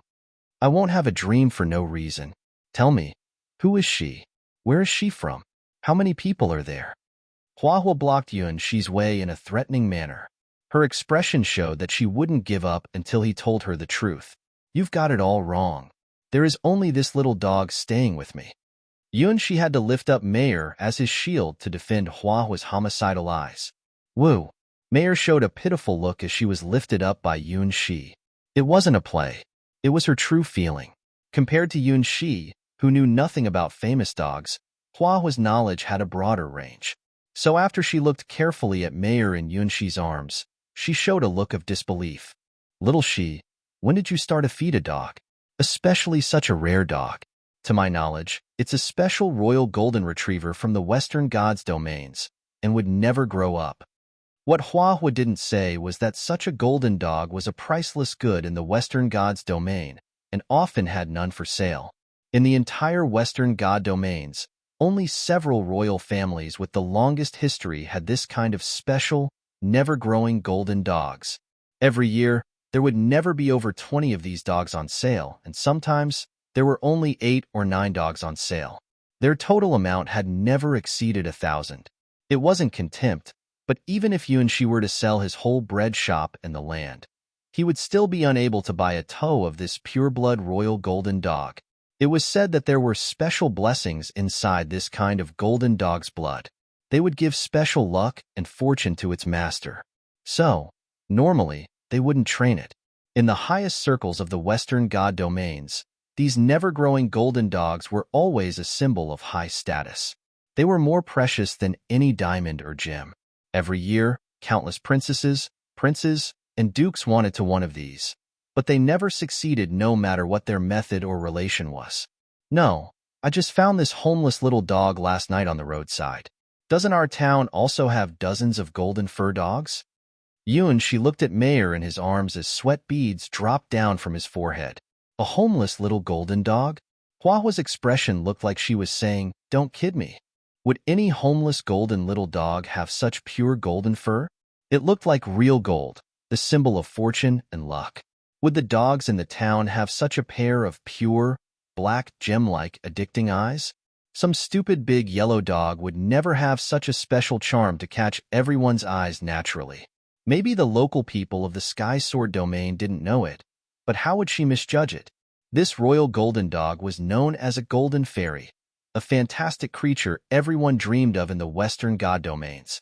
Putting it bluntly, 10 of these small towns weren't worth the little golden dog in Yuanxi's arms. If this kind of fantastic dog could be found on the roadside, perhaps in Western God domains, countless of people would wander around rivers, parks, and the wild to try to catch this kind of fantastic golden fairy. As Huahua knows it, in the entire Western God domains, this kind of fantastic dog was always on the verge of extinction. Every year, many people worried about the amount of these cute, fantastic creatures, and for this, they showed no hesitation to use some taboo methods to produce descendants in order to save this race. Yuanxi, you picked this dog on the roadside? It was equal to picking up a gold hill on the roadside. Something was wrong. There must be something wrong. Wait, this smell. Huahua sniffed. Last night's indistinct dream suddenly became clear. The milky aroma, sweet and intoxicating. She didn't have this odor. A strange odor. It was not from Miley, Elphilis, or Yili. It was a more sweet, heartwarming odor. How? It's from this little dog? By following the smell, finally, Huahua found the suspect who made her unable to sleep until early morning. Yes, it's from Mayer. You must be misunderstanding something.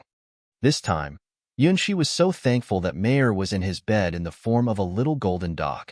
If Mayer was in her human form, staying together with him in the bed, and a jealous Huahua found out, what would happen next? Just imagining it made Yuanxi unable to stop shivering.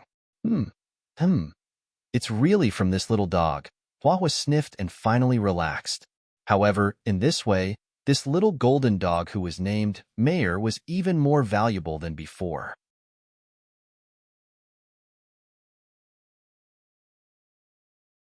Chapter 18. Yuanxi's potential as a royal blood golden dog whose body had a special aroma. They were rare creatures above all rare creatures, the sweetest honey. Even princesses, princes, and dukes were not able to easily cast a look at them, not to mention owning one. Originally, they were rare. The chance to breed such a special individual was even more outrageously low. There wouldn't be over 5 golden dogs that good in the entire Western God domains. Little she, where did you find this little dog? The more she observed the little golden dog, the more unique characteristics Huahua found. In front of the door of my shop. The little guy was hungry and ran in, so I gave it several pieces of bread crusts, then it got close to me. I think it's pitiful, so I decided to keep it. Yuanxi lied about Mayer's story and nervously looked at Huahua. What bad luck. Had Huahua found something? Indeed, Mayer wasn't a golden dog. She was a star fairy, an unique being. She was 1,000,000 times more precious than any special breed golden dog. You fed it bread crusts? Hua Hua wordlessly looked at Mayer happily staying in Yunshi's arms. The princesses in the Western God domains always dreamed of having a royal blood golden dog. If they knew what Yunshi used to feed this little honey, they would scream loudly. In the Western God domains, these golden dogs who had royal blood were also known as golden fairy. They were fed precious milk cakes from their puppyhood. They would never put their feet in soil, for fear that the soil would dirty their beautiful golden fur. The milk cakes were made from the best quality milk. These prideful golden princesses wouldn't take a look at any milky cakes lower than a 5th rank. No one knew the reason, but nobody saw any male dogs with the blood of golden fairy. They were all doggy princesses. So, these little cuties had a nickname, Golden Princess. Yunshi was a 3rd-rank baker. Even if he made dessert using the best ingredients and production method, presenting it to the real royal golden princesses, he would get nothing but their supercilious eyes. The prideful golden fairies were really charming. No girl could escape from their charm after touching these Pokemon-like fantastic creatures. In her childhood, Hua Hua once hugged such a golden fairy, so she knew pretty well that the one in Yunshi's arms was of the highest grade. If he sold this little guy, Mayer, the fans of the golden fairy, the princesses of the Western God domains would definitely raise a ruckus. Look, it likes bread. It's not that hard to feed it. As Yunshi didn't know that Hua Hua misunderstood Mayer's identity, he picked up breadcrumbs beside his bed and put them in front of Mayer. Munch munch. Mayer licked Yunshi's hands. No, the breadcrumbs, again and again, with a happy smile. Now, she could stay with Master. Help Master warm his bed and lick her Master. What a happy life. Strange. It's not picky about food. As she looked at Mayer happily licking the breadcrumbs, Hua Hua was confused about her judgment. In the Western God domains, the golden princesses were more pampered than real princesses. She never heard of any golden princess that would be able to eat rough breadcrumbs with such a happy face. Maybe she did make a mistake. This little golden dog just looks like a golden princess, but actually, it would grow up. Was it simply a cute, but a common golden dog? Mayer, come here. Let's shake hands. Yunshi asked Mayer to sit down as she reached out her little paws. As Yunshi's personal star fairy, Mayer had a special, unspoken consensus with Yunshi and didn't need any training. Once Yunshi said, "Shake hands," she quietly sat down and stretched out her little paw, softly patting Yunshi's small hand. Mayer, she is Hua Hua, my childhood sweetheart. And the best genius. Yunshi smiled, introducing his childhood sweetheart to his star fairy. Mayer put out her tongue and ran towards Hua Hua, then enthusiastically licked her palms. Good girl. Well, she really doesn't look like a golden princess. A good little guy. Maybe I made a mistake. Looking at Mayer's face, she then remembered the proud, reserved golden dog her childhood self tried to hug. Hua Hua had to admit that Yunshi's Mayer had a better character than those imperious golden princesses who would only let the princesses tirelessly follow them around. Could be fed by breadcrumbs, understood how to shake hands, and was fervent and active. Hua Hua knew no golden princesses that would act like this. Yunshi was really lucky to find this golden princess-like, cute, and obedient little guy. Hua Hua, I also want to talk to you. Taking the chance when Hua Hua was still addicted to Mayer's special ability, Glamorous Golden Dog, Yunshi launched an attack at his childhood sweetheart. What? In the face of the combined cheat of Yunshi and Mayer, Hua Hua was a little unprepared. She had already forgotten her goal before she broke into the room. I want to learn sword skills from you. That wasn't a lie, rather, a sincere desire of Yunshi's. After obtaining Hua Hua's seed, he became aware of the gap between him and the town sword genius. The gap was so deep that it appeared to have no bottom. The more of the seed he understood from his childhood sweetheart, the more he would grasp Hua Hua's formidable strength. She was the true genius of geniuses, born to be above all others. She would be a hero or someone who had a higher place in the world. Huh, you finally understand? Hua Hua was not surprised, but rather, she had on a face of longing. I knew that one day, you would be able to bring out your hidden potential. Yunshi, you possess a special ability that no one can see. However, this ability is awfully strange and has been suppressing you. Now, at last, it has awakened? There was such a thing? Yunshi was surprised to hear Hua say that he had potential. Well, I'm absolutely not wrong. Although you were incapable of bringing out your abilities and there were no traces of a seal, I knew that once you turned 18, you would amaze the world. 18 years old. Yunshi remembered that Hua did remind him of this thing once. At that time, Hua said, "Little Shi, don't lose your heart. You will become strong after you grow up. I'll be waiting for you. Forever."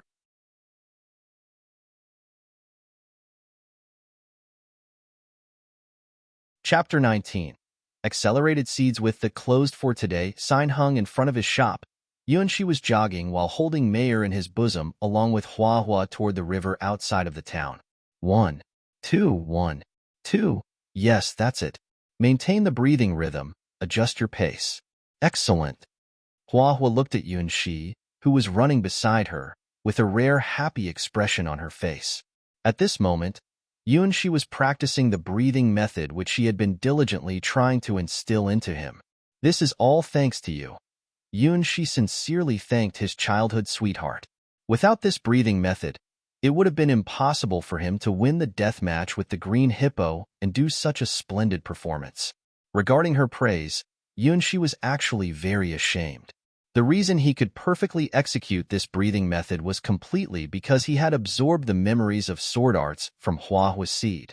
In other words, Hua's praise of his breathing method practice was in fact a part of her body's instinct, which had been practiced by Hua herself. I knew that sooner or later, you would find your own suitable cultivation method one day. The more Hua looked at Yunshi's footsteps and rhythm, the happier the smile was on her lips. She could feel that at this time Yunshi and herself had a wonderful sense of connected feelings. She stepped out with her left leg. Yunshi also stepped out with his left leg. She stepped out with her right foot. Yunshi also stepped out with his right foot. Obviously, it was not because they tied one of their legs together, but Yunshi's rhythm and breath were almost exactly the same with her. Even if they were using the same secret breathing method, it shouldn't be the same. Could it be that this was the legendary soul synchronization, a perfect heavenly match? Haha!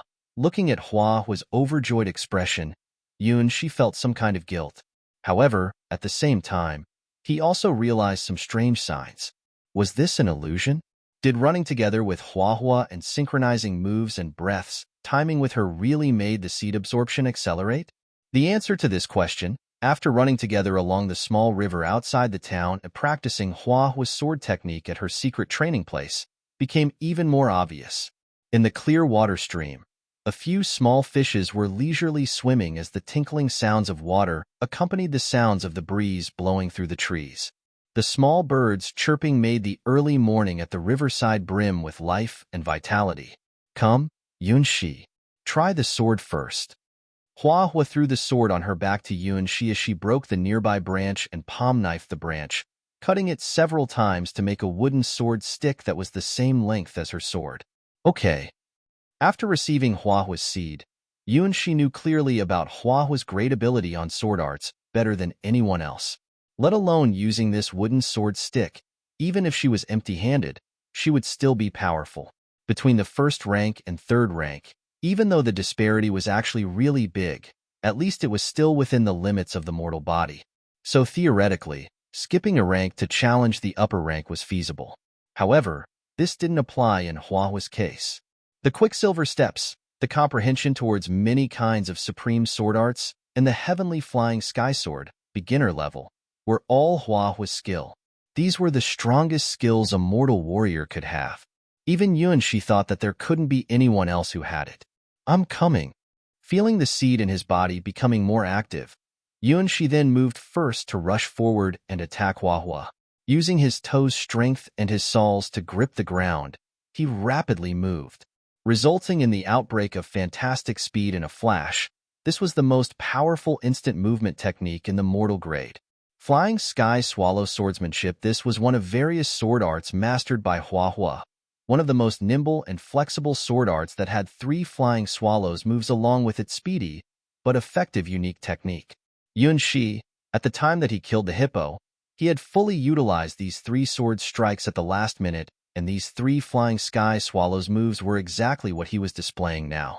It could only be said that Hua Hua's was the main version of the flying sky swallow sword arts.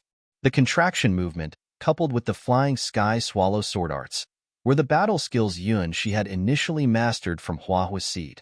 However, compared to Hua Hua, who had practiced the flying sky swallow sword arts to the near-perfect level, his perception of 1/10 of Hua Hua's talent was only an abbreviated version.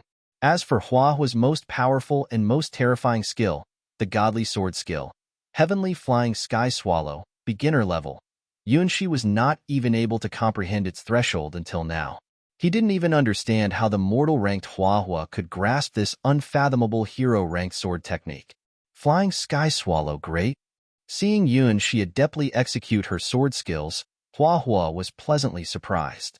Indeed, she obtained the flying sky swallow sword art when she was still a first-rank sword maiden, and it was her most practiced sword arts when she was in the second rank. Nimble, yet sharp. Practicing it into the great perfection stage made it as strong as an antelope's horns and as invisibly fast as flying swallows. Also, the flying sky swallow sword art was the prerequisite for the godly sword skill, the heavenly flying sword. Only after one reached the great perfection stage in this 3 flying swallows technique was one able to change the flying swallow's motion trajectory at will, and then be able to practice the heavenly flying sword. When Yuanxi performed the flying sky swallow sword art, he was already able to perform like she was at the second rank. He was only a step away from the third rank. A sword light flashed, and Hua Hua's wooden sword stick was sent out, which impressively was also the same flying sky swallow sword art. She also suppressed her strength and speed to be equal to Yuanxi's and directed Yuanxi's practice. The same swordsmanship, the same sensibility level. In the onlooker's view, Yuanxi and Hua Hua were just like 2 mirrors that were reflecting each other's postures. Not only just the sword strikes, but the strength, breath, rhythm, and heartbeat were unbelievably alike. Asterisk swish, swish, swish. Asterisk in the middle of nimble and flexible sword lights. Yuanxi and Hua Hua were practicing as if they were one mind and performed flying swallow sword art's unique technique. Flying sky swallow, first strike. The sword's motion was almost alike with the flying sky swallow transition moves in midair. It was dexterous, nimble, and flexible. Even if it was the true swallow, it would perhaps be cut and fall by this sword instantly. Almost in the same posture and angle, the 2 swords met. Then, from an entirely different angle, the second sword's position suddenly reversed. Flying sky swallow, second strike. Ordinary people would be almost unable to predict the angle of this sword's strike with naked eyes, since this sword's move had almost reached the great perfection level in swordsmanship. Then, the final one, with faster speed and hidden moves carried along with a deadly strike. Flying sky swallow, third strike. This sword's move was not a horizontally cutting strike, but a counter move using the sword's edge. It was a concealed move that would strike horizontally twice after being hidden. A blitzkrieg backhand sword. It struck without preparation and was virtually impossible to guard against, which was similar to a flying swallow's shadow. Should you see the flying swallow appear in front of you, it implied that you were almost at death's door. Asterisk swish. Asterisk the 2 swords abruptly stopped almost at the same time with the sword's edge almost touching each other's throat. However, the one Hua Hua was facing was the real sword, while the one at Yuanxi's throat was only a blunt wooden sword stick. Yuanxi, Hua Hua. The 2 swords tip dropped together and then raised at the same time, swords tip to swords tip, eyes to eyes. In this moment, Yuanxi felt that his heart and Hua Hua's were interlinked. At this moment, Yuanxi finally realized something. Hua Hua's seed in his body was accelerating and started to grow.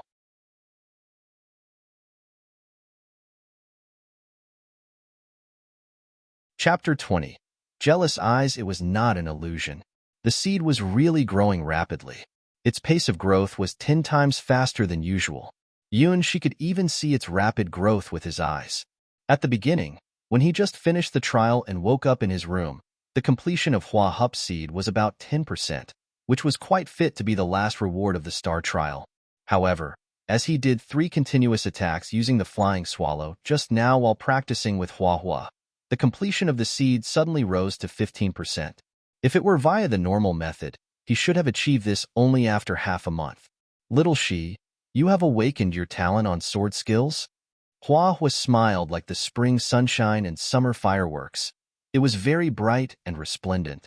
Nothing was more exciting than to walk on the path, linked together by the heart and practicing the same sword skills with her own lover.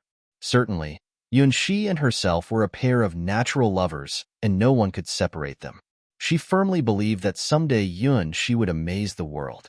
At first, she was simply curious about him. From the prosperous western god domains, she came to a remote small town of the White Lotus Sword domain. She knew no one here. At this time, Yunxi came to her and drew her attention. She couldn't overcome her feelings of wanting no more of his secrets. As time passed, her curiosity turned into familiarity and closeness. She became his childhood sweetheart as they grew up together. Every day, hour, minute, or second she and he stayed together was a precious treasure which she never could replace. Yunxi didn't know her identity, didn't know where she was from, and didn't know the reason why she had to come here. They were pure and innocent childhood sweethearts. Hua had seen too many dirty things and dark sides from childhood. The days she was in the town, the time she shared with Yunxi, was her most precious gift and could never be replaced. Now, Yunxi was waking up to his talents.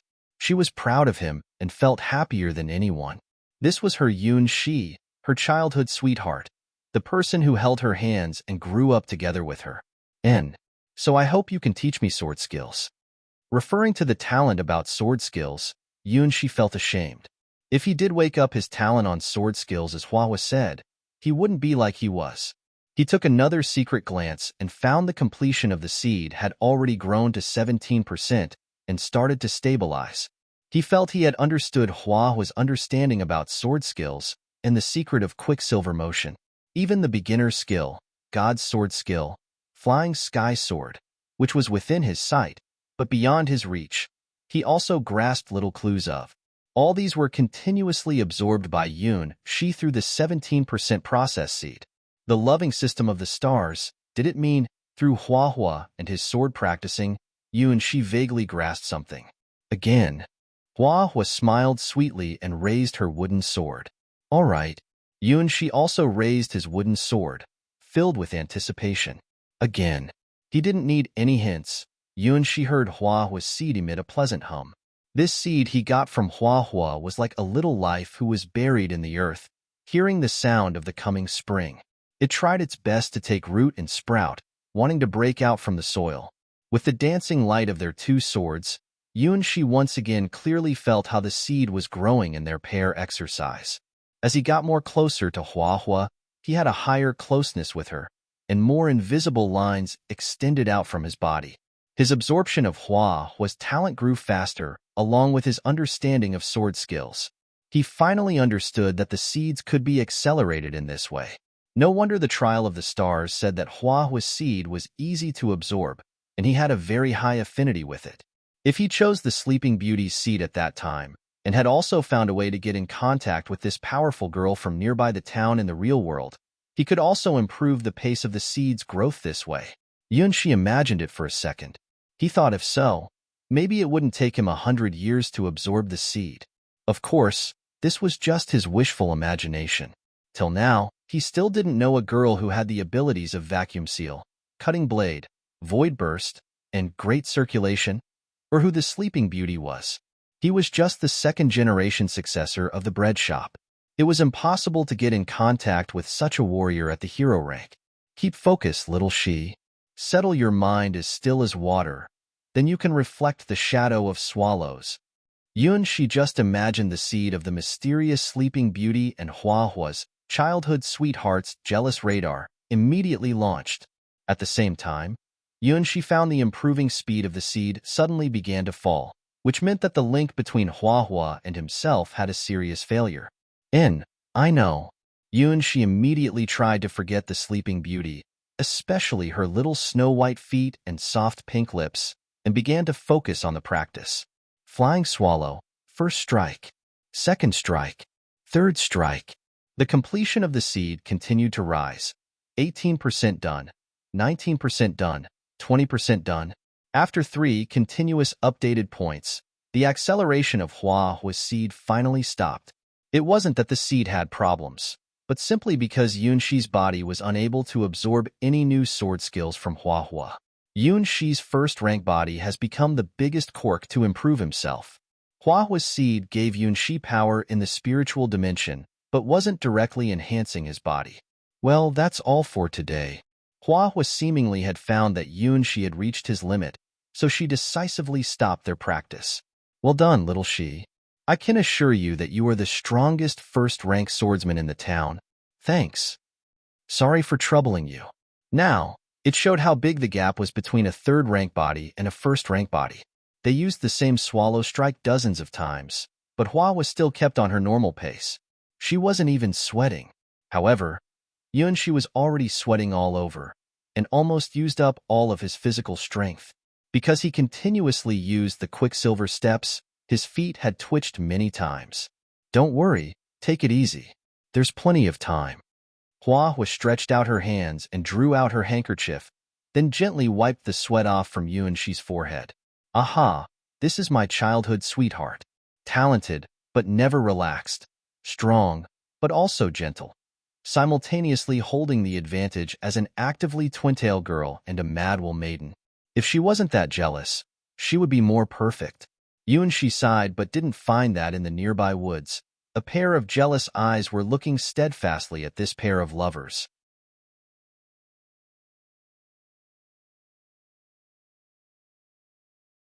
Chapter 21.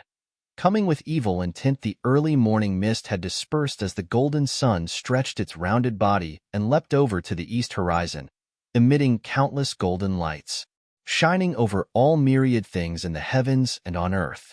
Little Shi, see you tomorrow. After continuously practicing the 3 strikes of the flying sky swallow sword arts for more than 100 times, Yunxi couldn't even move his fingers anymore as he collapsed to the ground.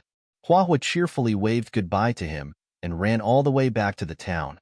Shortly after, the only one remaining at the riverbank was a weak youth that had suffered torment from his childhood sweetheart.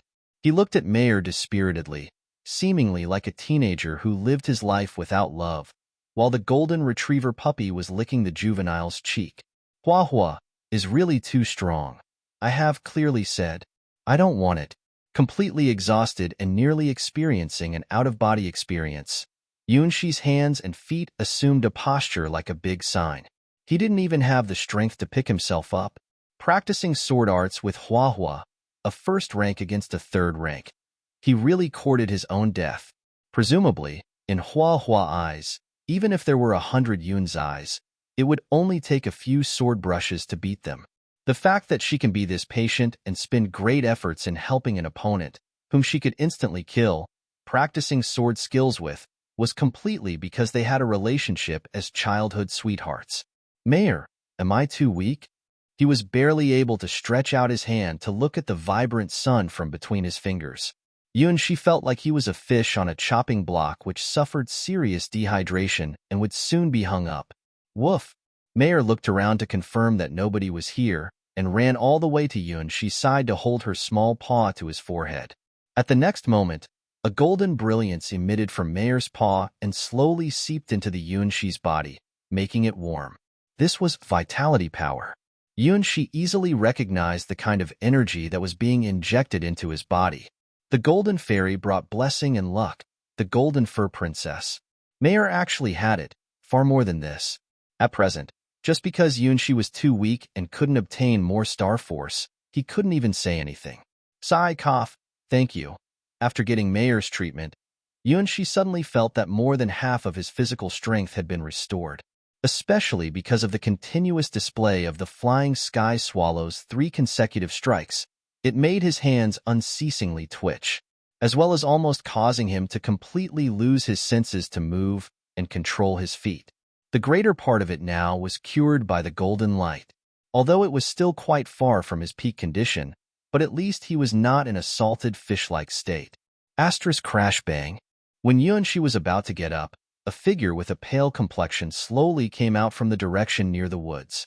He looked like a drunkard with a deathly pale complexion. He had long messy hair and was clad in deep violet clothes embroidered with the yin-yang symbols and the 8 diagrams pattern on his chest. He had been attentively watching Yun she practice swords with Hua Hua and looked at the flirting eyes between them the entire morning. He was finally unable to bear it any longer and showed himself. A shun? Yun she knew this youth. It could be said that the whole town knew him. He was the town's second genius, the Mayer family's young master. Had it not been for the beyond common sense super genius, Hua Hua, then, he would have been regarded as the first genius in this small town. 3 years ago, he had passed the examination to the Celestial Palace and went to the Sword Blade region, which caused quite a big disturbance in this small town. After all, in this town, a person who had double talent like him was very rare. He was at the same time a swordsman and a Taoist priest. Although his swordsman and priest rank was only at the first rank, considering he was just 16 years old and could step in both areas, it made him this small town's first genius in the century. It was similar when Hua Hua, who was a 16-year-old genius, was able to break the limit of the mortal grade. However, since she was not a native of this small town, a shun, as the mayor's son, became the benchmark and the representative for the genius standard in this small town. However, in the end, he didn't choose the Sword Palace and the Sword God domain, of which almost all young geniuses would choose. Rather, he went to another big power instead that specialized in all kinds of Taoism techniques, the Celestial Palace. At that time, because of this choice, he seemed to have a big fight with his father. Yes, it is me, Yun Shi. A shun fiercely stared at Yun Shi with a hateful and cynical expression that carried along with it a malicious intent that would make people shudder. 3 years, I finally came back. I've come back to marry the bride who I love.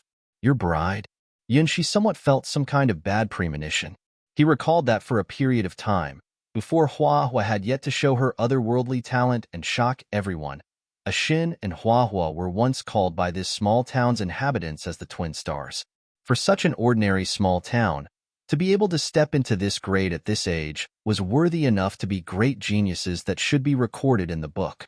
3 years ago, when Shin admitted himself to the Celestial Palace, countless people's hopes were entrusted to him. Even the mayor who had a big fight with him finally forgave his son. The Celestial Palace was after all a colossus that had stood aloof in the Eastern God domain for thousands of years and had a legend-rank powerhouse that surpassed the 6th rank in command, just like the Sword Palace. Looking at the scope of power globally, the Celestial Palace, which specialized in Taoist techniques, and the heavenly laws were on par with the Sword Palace, which specialized in the sword arts. But in the Sword God domain, the Celestial Palace's reputation and power could not be compared with the Sword Palace. Whether it was the Sword Palace or the Celestial Palace, as long as one was accepted, in this small town, it was like a carp fish that leapt over the dragon gate. Why would it be you? Hua Hua's vision is a bit too bad. After 3 years, a shun who just returned from the Celestial Palace stared tightly at Yun Shi with bloodshot eyes. A trivial baker boy. What qualifications do you have to be together with Hua Hua? Hua Hua and I are destined by the heaven and earth to be a perfect match. Sure enough. Now Yun Shi knew from where that chilly feeling behind his back came from.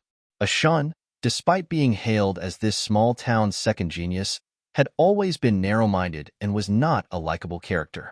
Everyone just looked at his father, the mayor's face, to then give him way. Regarding his conceited and arrogant attitude due to his achievements, they had always felt indignant but didn't dare to speak out.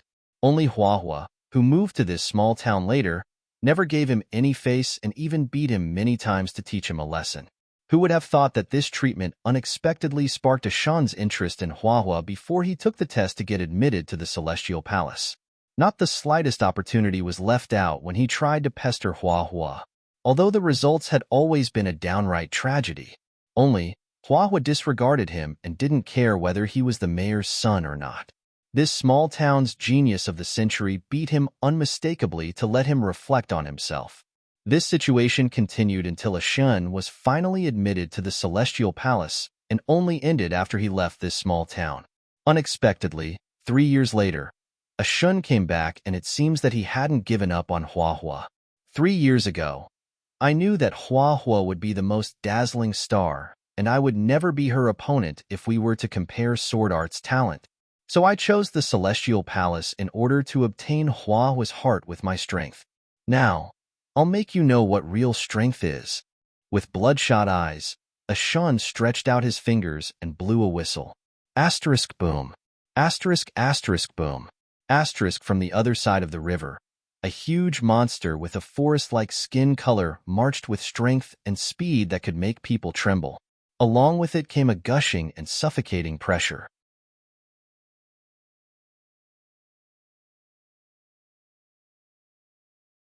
Chapter 22. To kill rough and lumpy green skin, higher than 2 Yunshis together.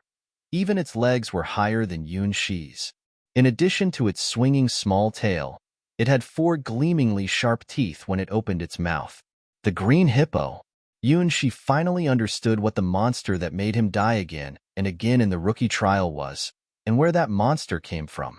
At first, he wondered how it even possible to have a third-rank green hippo monster around the town, since even a fox was rare to be seen here. So it was Ashen who brought it here. Aha, aha, you see it. This is my strongest power, what I got from the Celestial Palace. The first-ranked killer among all third-rank creatures, homicidal hippo. It is the strongest monster a second rank like me can control. After seeing Yunshi's surprised expression, Ashen couldn't help but laugh. He looked at Yunshi as if he was looking at a dead man. You can't see tomorrow's sun. I don't think so. I have an appointment tomorrow with Huahua in order to practice my sword skills. Ashen, I'm sorry, but I will let you down. More or less, Ashen had reached the second rank, and that was a little beyond Yunshi's expectation. Regardless of his obnoxious character, not too many people could become a second-rank Taoist priest at the age of 19. The third-rank hippo did have terrible combat power. Yunshi had learned it from his 120 deaths. Kill him, hippo, Ashen said as he had lost his mind. He just came back and hadn't yet told everyone in the town that he was already a second-rank Taoist priest. He wanted to enjoy the jealous eyes of the villagers, but instead witnessed Yunshi and Huahua practicing the sword together. He thought he could bear it if they just practiced the sword, but what was that?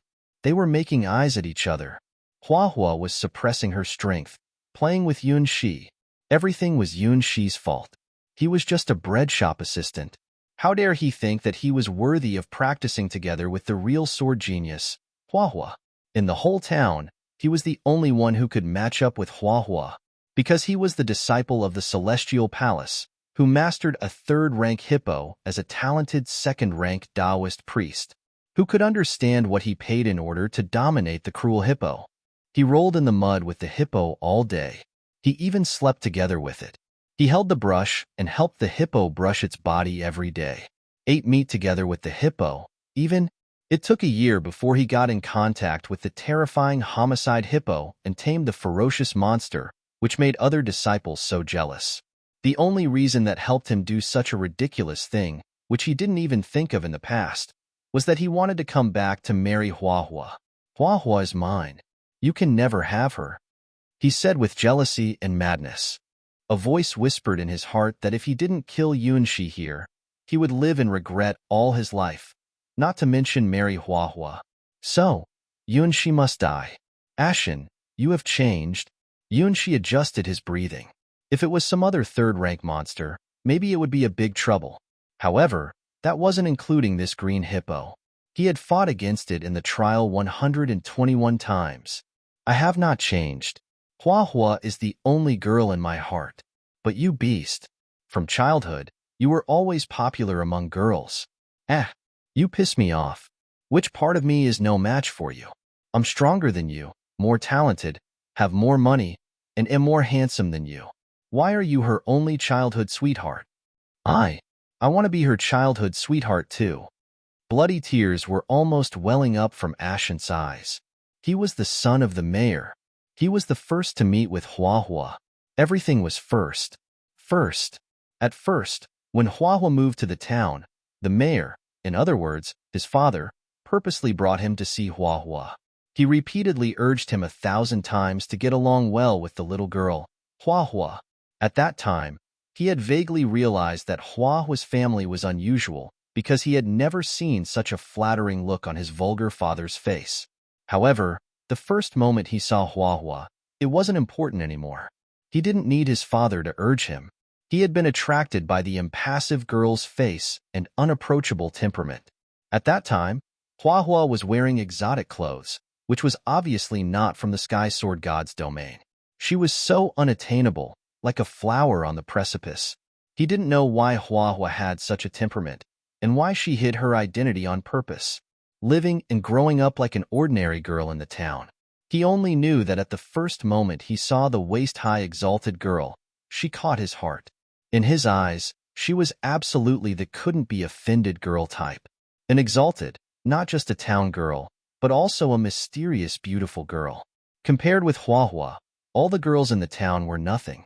She was the only one who he swore to have, at all costs. After that, he repeatedly tried to approach her, trying his best. But he only got Hua Hua's contemptuous disregard. Yes, that was her look. The look as if she was looking at something dirty. Hua Hua, you are my queen, my life, and my hope. No matter what the price is, I will marry you. Hong, Hong. After getting Ashen's kill order, the green hippo began to run. It rushed through the shallows with a mighty speed and ran straight toward Yunxi. Its speed was much faster than what others might have guessed from its huge body. Its power was almost the number one among all third-rank monsters, and it also had a super defense. In addition, it didn't even lack speed. Anyone whose rank wasn't above the third rank wouldn't survive if it was their first time against it. The hippo was very strong. This was what Yunxi experienced 121 times. Here it comes. Yunxi lowered his body, then immediately turned and ran. This was a strategic retreat because he did not have any weapons to break the green hippo's defense. Using his fist to fight against this iron-skinned monster, he did once beat it down, but he was holding an iron sword at that time, and he still had to chop it 21 times. Yunxi wasn't insane. Weapon. He needed a weapon. An idea immediately emerged in Yunxi's mind, as he quickly rushed into the woods without hesitation. Run. Cry. Die in despair. Ashen showed no emotion in seeing Yunxi escape. As a human, you wanted to flee from a green hippo? Oh great. This guy would soon know what was the absolute gap between humans and creatures. As a creature, the hippo was a monster whose endurance and explosive force was far beyond the limit of humans. Not to mention it was a mutant green hippo. It once continuously fought on the battlefield for over 3 days and nights and had a record of killing thousands of people. Run. Run. I want to see how long you can run. When you are exhausted, it will be the time of your death. This green hippo had the brutal habit of eating corpses after killing them. Bang! The green hippo crashed into the woods. The bucket-thick trees fell down due to its light push. The hippo's hunting began. You're tuning in to the Romance Rendezvous YouTube channel. We're so grateful for your support, and don't forget to subscribe to join us on this incredible journey through captivating stories. Your generosity through donations truly makes a world of difference, as it's the primary source of revenue that allows me to expand and enhance this channel for you. Thank you from the bottom of my heart for being a part of this adventure.